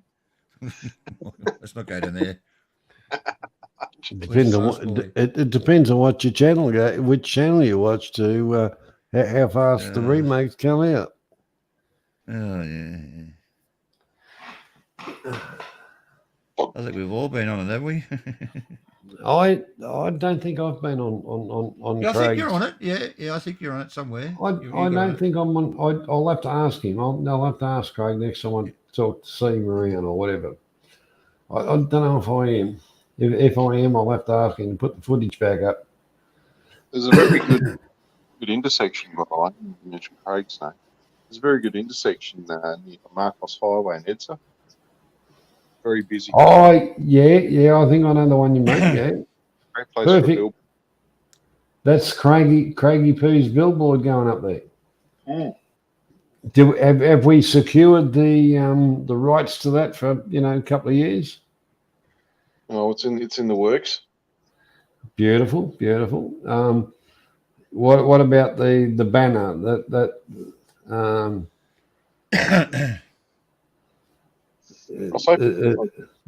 graphics been worked out on that yet? Oh, mostly. It's just a big white and blue banner of this is Craig Poo's blah blah blah, and then it's just a big picture of him picking his nose and eating it. Ah, wow. Oh, yeah, that's all right. Who was to do that? And it's not expensive either. Oh no, it's more than affordable. We could put quite a few up. Well, I think on the budget we could probably flood the city. No doubt. Even as the international flights come in from Australia, have you seen this man handing out pamphlets? Yeah, that'd be interesting, wouldn't it? All you got to do is convince everyone that he's a bit like a magical bogan leprechaun. They kick him in the nuts, heap of money. Well, that's exactly right. The fallacy of you find the pot of gold at the end of the rainbow. If you kick Craig in the nuts, a pot of gold will drop out. That's a good line. instead of the money being at the end of the rainbow, it's the money will be where the pain goes. Yeah, and instantaneous. There's no running around.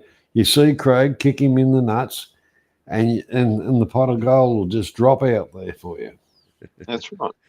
Like a spawning little item on Mario game. It'll just appear before your eyes. Yep. That's good. I like that. So you going with the food over there, Zig? Is it all right or what? Oh, yeah, I don't mind most of it. But it's not cheap like in Thailand. Isn't it? No, thank goodness. No, it's not. No cheap like you'd like it, man. No, it's probably almost double the price for normal sort of food. And everything's at restaurants. You don't get bugger off street. Well, you can get street food, but you got to be pretty game at it. So in other words, there's not too many cats and dogs running around the area. There's still a few of them. And they've started to work on the rat population. Hey, lady, this chicken's got fur in it. Oh, there's been a whole lot of homeless people this time.